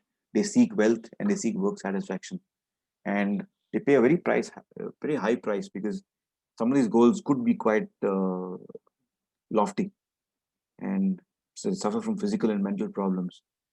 Uh, Physical in more the sense that they don't eat on time. They're prone to possibly they may go on to substance abuse to kind of reduce the stress. Mental problems, yes, constant overthinking on certain putting imaginary situations, or not able to solve a certain problem, or they've got into a certain situation which they're unable to solve, can lead to a lot of damage. And but sadly, I think they don't let go of those goals, and that also creates that also I think creates a lot of the problems. They don't worry about the cost; it's all about the reward. They need to get there. The outcome has to be seen. We have to see success, even if it means maybe suffering, uh, heartburn, or possibly even worse than that. Entrepreneurial stress, the extent to which work demands and expectations exceed their performance as venture initiatives. It is at this point that they begin to experience stress. So they engage with so many people across, right? They engage with customers, lawyers, regulators, each of them making different demands. They're playing different roles. I may be an entrepreneur. I may be heavily strong on a tech side. I may be an expert on AI and machine learning, but I'm now forced to sell. Now, how do I make that cold call? That itself is giving me goosebumps. So playing that role of a salesperson, I have to play a marketer, or I have to behave like a marketer and tell my team to do this, or at least guide the team. So constantly constantly keep posting on LinkedIn, or constantly create those engagements. I have to constantly negotiate. One of the toughest things for an entrepreneur, for a startup to do is to negotiate the commercial deals, right? If you're a smaller startup, obviously people will try to beat you down. How do you maintain your stand, keep your stand, still fight with the price you want, or at least maybe sacrifice a bit so that you don't kind of you still come out unscathed. Yeah. The amount of time and energy spent. Sometimes most of these guys work alone or in smaller teams. So lack of support. They don't even have somebody to talk to. That's why it always makes sense to start a venture with 2 or 3 people, because then it is you can share. There is somebody to fall back on. Even if you don't want to go and unburden yourself from the family, at least there is a certain smaller circle. Yeah. Um, Stress also can be got from a personality structure. Something called what is called a type A behavior, which is chronic and severe sense. So every time these are guys who, and you'll see them not only in a startup, but you also see them in companies. There is these guys who are constantly very energetic. They want to just kind of do everything now, or it should have been done yesterday. Uh, Putting your hand into different things. I will work on. And product has to go. So I'm trying to trying to solve a customer problem. I'm trying to do a sales call, trying to make a pitch and ensure I push and close a sale. Focus on your work. They don't give time. They don't kind of take time to just break away, even for an hour in a day, and say, I'm going to shut off and just not think about anything. And the fact that they take so much on themselves and they starts questioning themselves also means that they are, questioning their own motives, their own abilities. and because of the fact that the amount of responsibility they take, and because of all this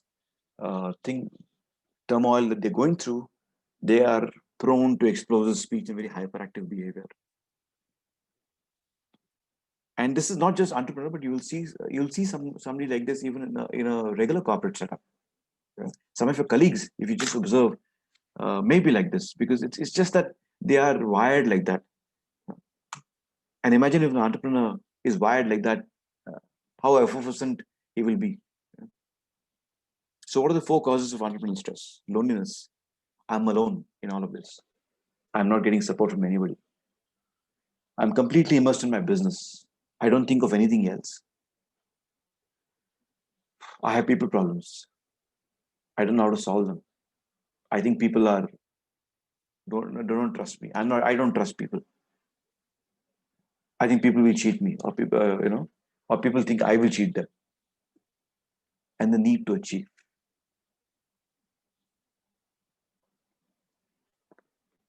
This need to achieve is, while it's a good thing, it helps them drive. It gives them the drive. It gives them that the gumption to go out there and achieve something, but can also be impactful if you don't know how to manage that.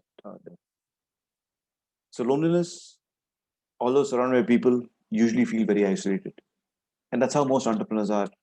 They kind of think that they're alone in this world, that they're carrying the entire weight of the world, and and the problem has to be solved. They're like this. I don't know if you see the MRF logo with this guy holding the globe. They're like that, and some of them believe that they are like that. They don't know whom to confide in because they believe that if they confide in somebody, they can be seen as weak. Yeah. And if you've taken money from VCs, boy, the kind of pressures those VCs put can be absolutely strenuous. And all of this, they then keep away from social activities, right? For them, having fun kind of becomes secondary. Some of them get into zones where they don't even want the teams to have fun, because most startups kind of love to live. They live in a slightly more informal uh, setting, right? There's no formality. It's quick thing. Something one day is just coming together and going for a movie, or just going for bowling or something like that. There are times that these guys just even avoid that because they think it's just a waste of time. Emotional business, time spent, there's not allowed to partake in leisure. They have complete or no time for recreation and no education, and even family time goes out. So they don't spend time with children. If they have children, they don't know how to spend time with children. Children coming in and asking them for problems can be seen as irritants. Yeah. So that can create a lot of friction. People problems, since they have a need to interact with very different kind of people, how they manage the dynamics. Imagine working with government agencies, especially if the startup is in the green or regulatory space. A lot of frustration, a lot of disappointment. If they need regulatory approvals, especially in India, it's a very tough thing, and it's not something that comes very quickly. And they carry a lot of high expectations from team members. They expect team members also to behave or kind of live like them, with that kind of goals. Not everybody is wired like that, but I think it's very important. These entrepreneurs have to realize that how do you manage the team by looking at the strengths and not by just expecting everybody to say, this is the vision. I think we should all get there, like the way I'm doing it. So need to achieve, simple. I think achievement between satisfaction, fine line between attempting to achieve too much and failing to achieve enough. Never satisfied with the work, however well it is done. Constantly finding fault in whatever they do. Believe that if they stop or slow down, something bad will happen. The competition will come and wipe away their business. Yes, there is a fear, obviously. Competition was also moving or trying to move at pace that the entrepreneur is doing. So that if he or she stops or slows down, it can impact business. So important to understand that all stress is not bad. You need some stress, because if you have some stress, then once you get that stress going, there's a lot of impact it can make. Good stress is good for the business, because then you push yourself. But You need to know where to draw the line and say what is good stress and what is bad stress. And then obviously use stress reduction techniques, talk about it to people, obviously, is one of the things that one can do. As long as the entrepreneurs and everybody, I think while we're focusing on more on entrepreneurs, but everybody, even as corporate employees, we need to acknowledge the existence of stress. Yeah. And stress can come through various reasons. I know a lot of you all must be going through a lot of stress, not knowing how the economy is going to go, how the industry is going to go. Post Diwali, will there be a change in the economy? Will it still see will the positive impact that's being seen now, will it still continue? Yeah. So, and imagine for an entrepreneur, it's much more, because he's responsible for himself and for a team that he has hired. Sometimes your personal needs get better so there is a need to quickly make money, and that can cause immense amount of grief, because one, you're trying to make money very quickly, but the market does not react like the way you want it to, or you're not getting the kind of funding that you want to. Yeah, so much so that there's, I know a company that I pitched for, hoping to consult with them and work with them. And one of the questions this guy asked me, or at least he called me up suddenly one day, and he put up a request which kind of warned me about the way his thinking is. He said, I'm getting POs worth X amount. Can I convert this POs into cash? Right. So it immediately set my bells thinking. So obviously, while I didn't join him, but I had to tell him that, hey, you know what you're doing is absolutely wrong. It can get you into trouble.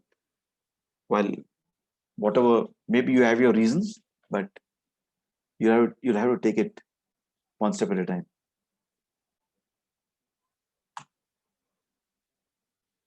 So how can you beat stress? Networking. Meet with other entrepreneurs who also understand working in a similar kind of environment. Meet with professionals who are completely away from the industry, who can possibly bring a different perspective. Take a break, even if it is for a day. Speak to different employees. Speak to your own employees. Yeah, handle. Is there a possibility of handling the stress collectively? Finding satisfaction. Sorry, it's not funding, but finding satisfaction outside of business. Gain new perspective. Physical exercise, meditation, yoga does help. And entrepreneurs also realize that they are also human, so need to delegate. So entrepreneur ego, very need for control, very common among entrepreneurs. Sense of distrust. They constantly don't believe in certain things. So even if you brief them on certain realities, they don't want to take it at face value. Constant need for success. Sometimes the optimism is at such levels that it becomes very unrealistic, and it can also help. It can also kind of cause a lot of harm, especially. And the other things that some of these guys do, they live in a bubble, saying that what they're doing is the best thing, and they're always right, and that can create a lot of issues, especially self-deception. Yeah. So where's the entrepreneurial motivation coming from? Yeah.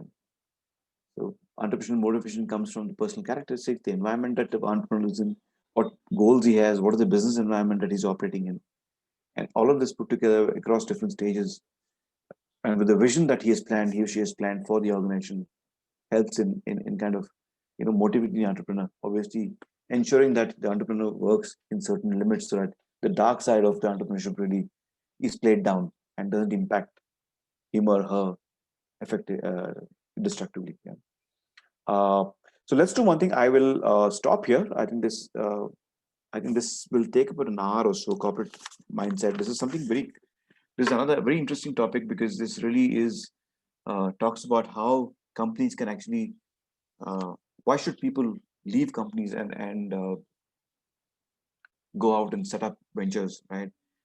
When they themselves can actually encourage this kind of a behavior because it's going to help. So what we'll do is we'll stop here for today and take this up. I don't know when I have my class next, but I think next week there are no classes because of Diwali. But we come back, I think, the week after, I guess. It's 2 weeks from now, sir. 2 weeks from now, yeah. Yeah. So in the meantime, what you do is please share the email IDs. I'll try and send across those case studies and whatever I have in terms of reading material. And if you have any questions, we'll address that. And otherwise, we'll see each other in a couple of weeks. So, sir, these PPTs aren't there on the LMS site? I will do that. I'll put it up once Arvind, right? Arvind gives me the access. Yeah. I'll put this up. Okay, thank you. Professor, I have posted my email ID. So any questions, any thoughts you want to share? We can do it in the next 10 minutes or we can wind up. Professor, can you share your number, Professor? Yeah, it's 93430. It's there. I'm on the group, I think. Okay. It's 93430 35144. Okay, Professor. I'll just note down.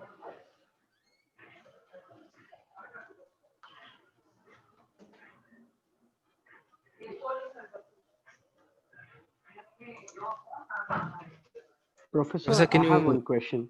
Yeah. Can you message your email Uh, address in the group? I'm Sorry, just in doing the Zoom chat? Yeah. I'm just doing that.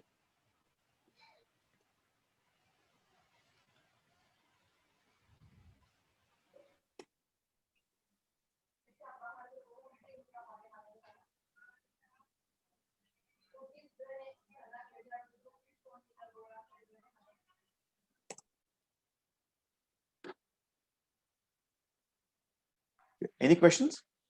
Professor, is there any specific book you would want us to follow? Because there are multiple books mentioned in the LMS. Yeah. Yeah. Let me just. I like this one. I kind of like this the way it reads well, and I'm actually reading that for my better understanding. It's called. I'm just putting it on the group.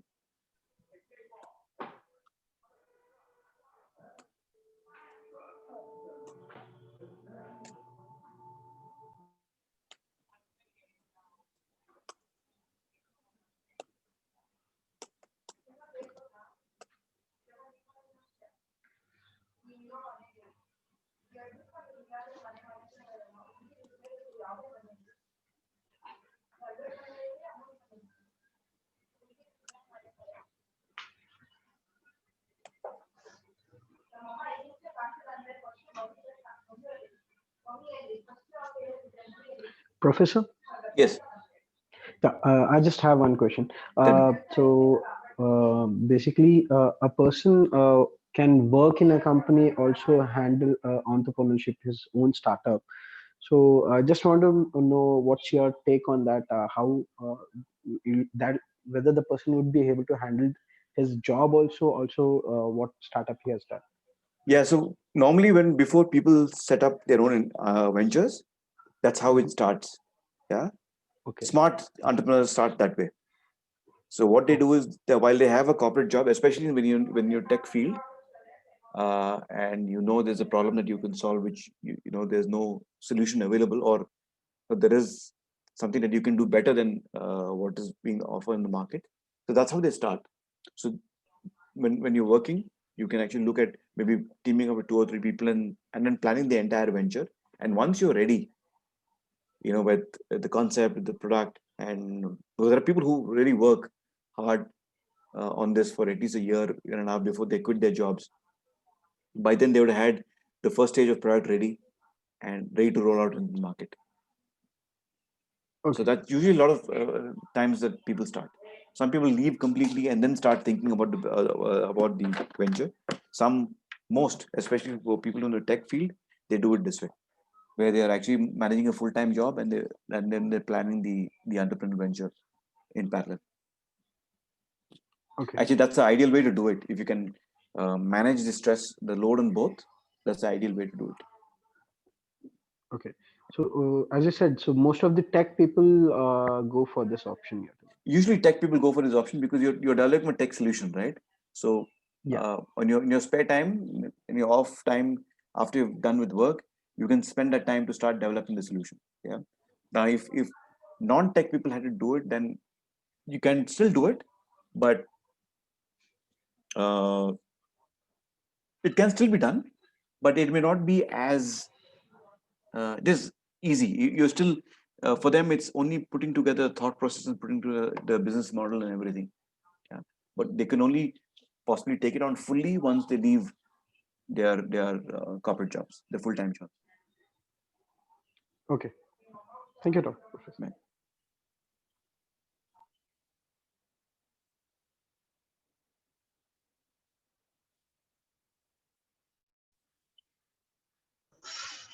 As a general observation, I think of late after the IT boom and a lot of these the mobile revolution happening, the startup and the entrepreneurship industry, at least on the technology front, has kind of taken full steam in India.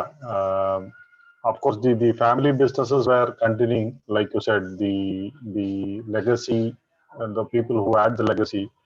But in terms of based on your experience, what is your observation, sir? I mean, how was the entrepreneurship journey kind of or the environment it is there in India at this point in time? Yeah, I think the environment is absolutely conducive right now. Yeah, today because of a lot of reasons. One is I think the government itself has recognized in the last 1.5 years, the government has recognized that entrepreneur can actually add.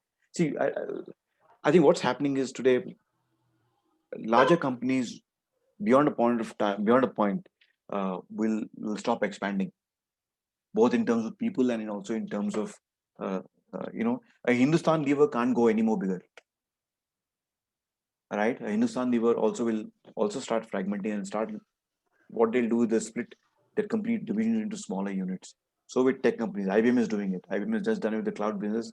I think they'll now do it with their enterprise, the enterprise products business. My guess is even Microsoft may do it. Yeah, Microsoft has bought a startup called GitHub and now spinning it off on open code, and they are doing something. And my guess is they will also move their cloud business separate and their office, automation into a separate unit. So the whole thing is, in the current context, there is a need for organizations to be a lot more agile, a lot more dynamic, and agile in the sense in terms of its ability to service the market at a faster pace. Yeah, and larger organizations will take some time because there's so much of processes involved. So how to do it? It's the smaller companies, smaller startups who are fully geared to kind of take this and run with the solution. And with that in mind, with the kind of inputs that the government is doing, the the the scenario for an entrepreneurial venture is I think just right. Maybe if COVID not happened, no, it would not have. It was not the right moment. But with the COVID coming in, it actually set. This actually is allowing a lot of fresh starts to happen.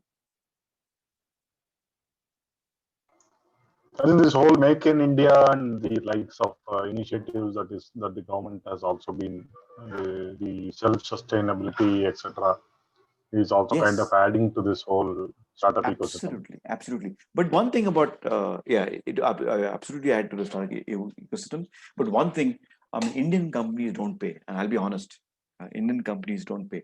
You may have an idea, you may have a great idea, you may have a great product. It very rarely will you can get the kind of revenues through Indian companies. So what most startups do is start targeting the American Western, and Western USA. companies. Western Yeah. markets. Yeah. So because you're obviously getting the dollar rates and the revenues is much higher, but it'll And change. Hopefully, what common we have seen is companies, who will establish in the US, because they can price their products in dollars, and they go out and sell it to the entire world, including India or right. Asian countries as well. So I think that's how the most of the companies are doing. The companies who are the companies which are actually uh, giving birth within India is only, you know, majoritarily Serving serving in Indians serving only, Indian market. Yeah, market possible, I only. think. Yeah. Yeah, but yeah, you're right.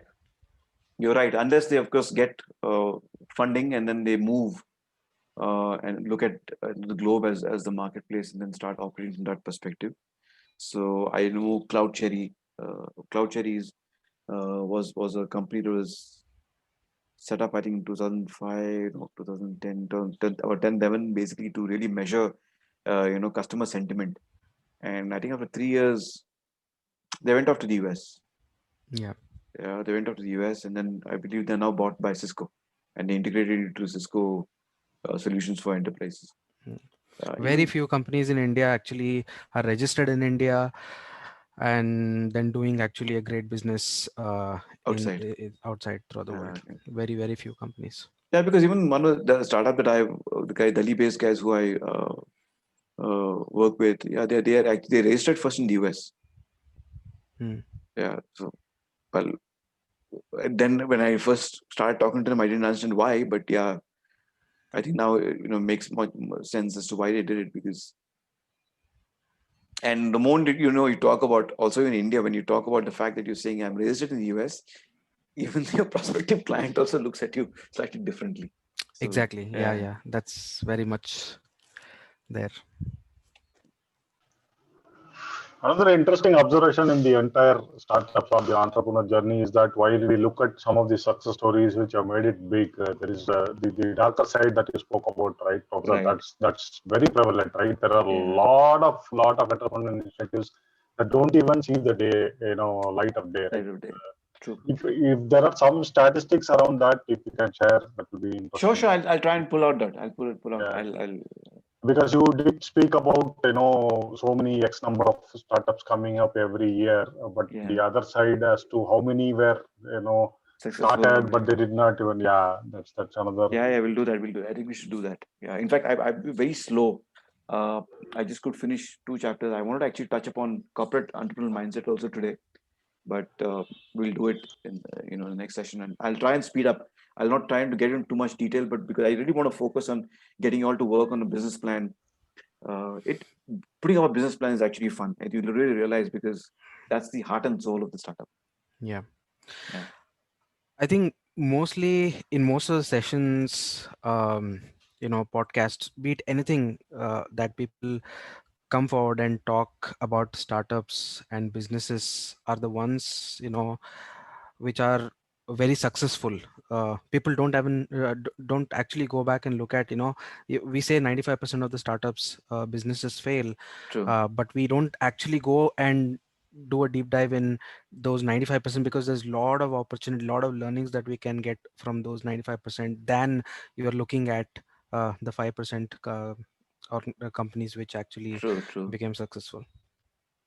No, absolutely, absolutely. No, we don't look at the failures and see what went wrong and see how we can Yeah. actually learn from that failures. Yeah. There are very hardly any books about startups which failed. What, where did they go wrong?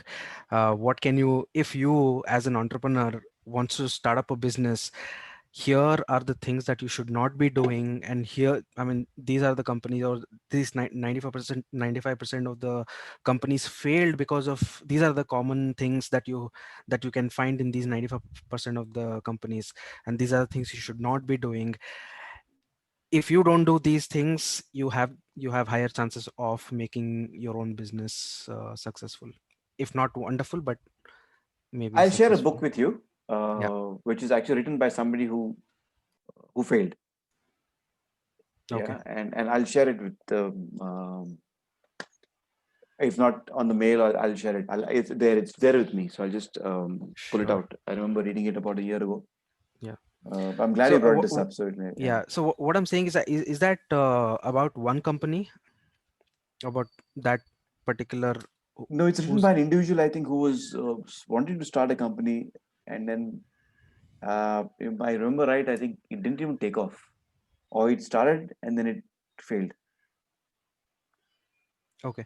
Now Yeah. what I'm talking about is collectively Uh-huh. you know, taking like 100 startups that failed. Okay, like What that. are the what are the challenges those startups went through? Let's say if a startup, let's say you take like 20-30 startups that they wanted, they started off within India. What are the challenges they went through?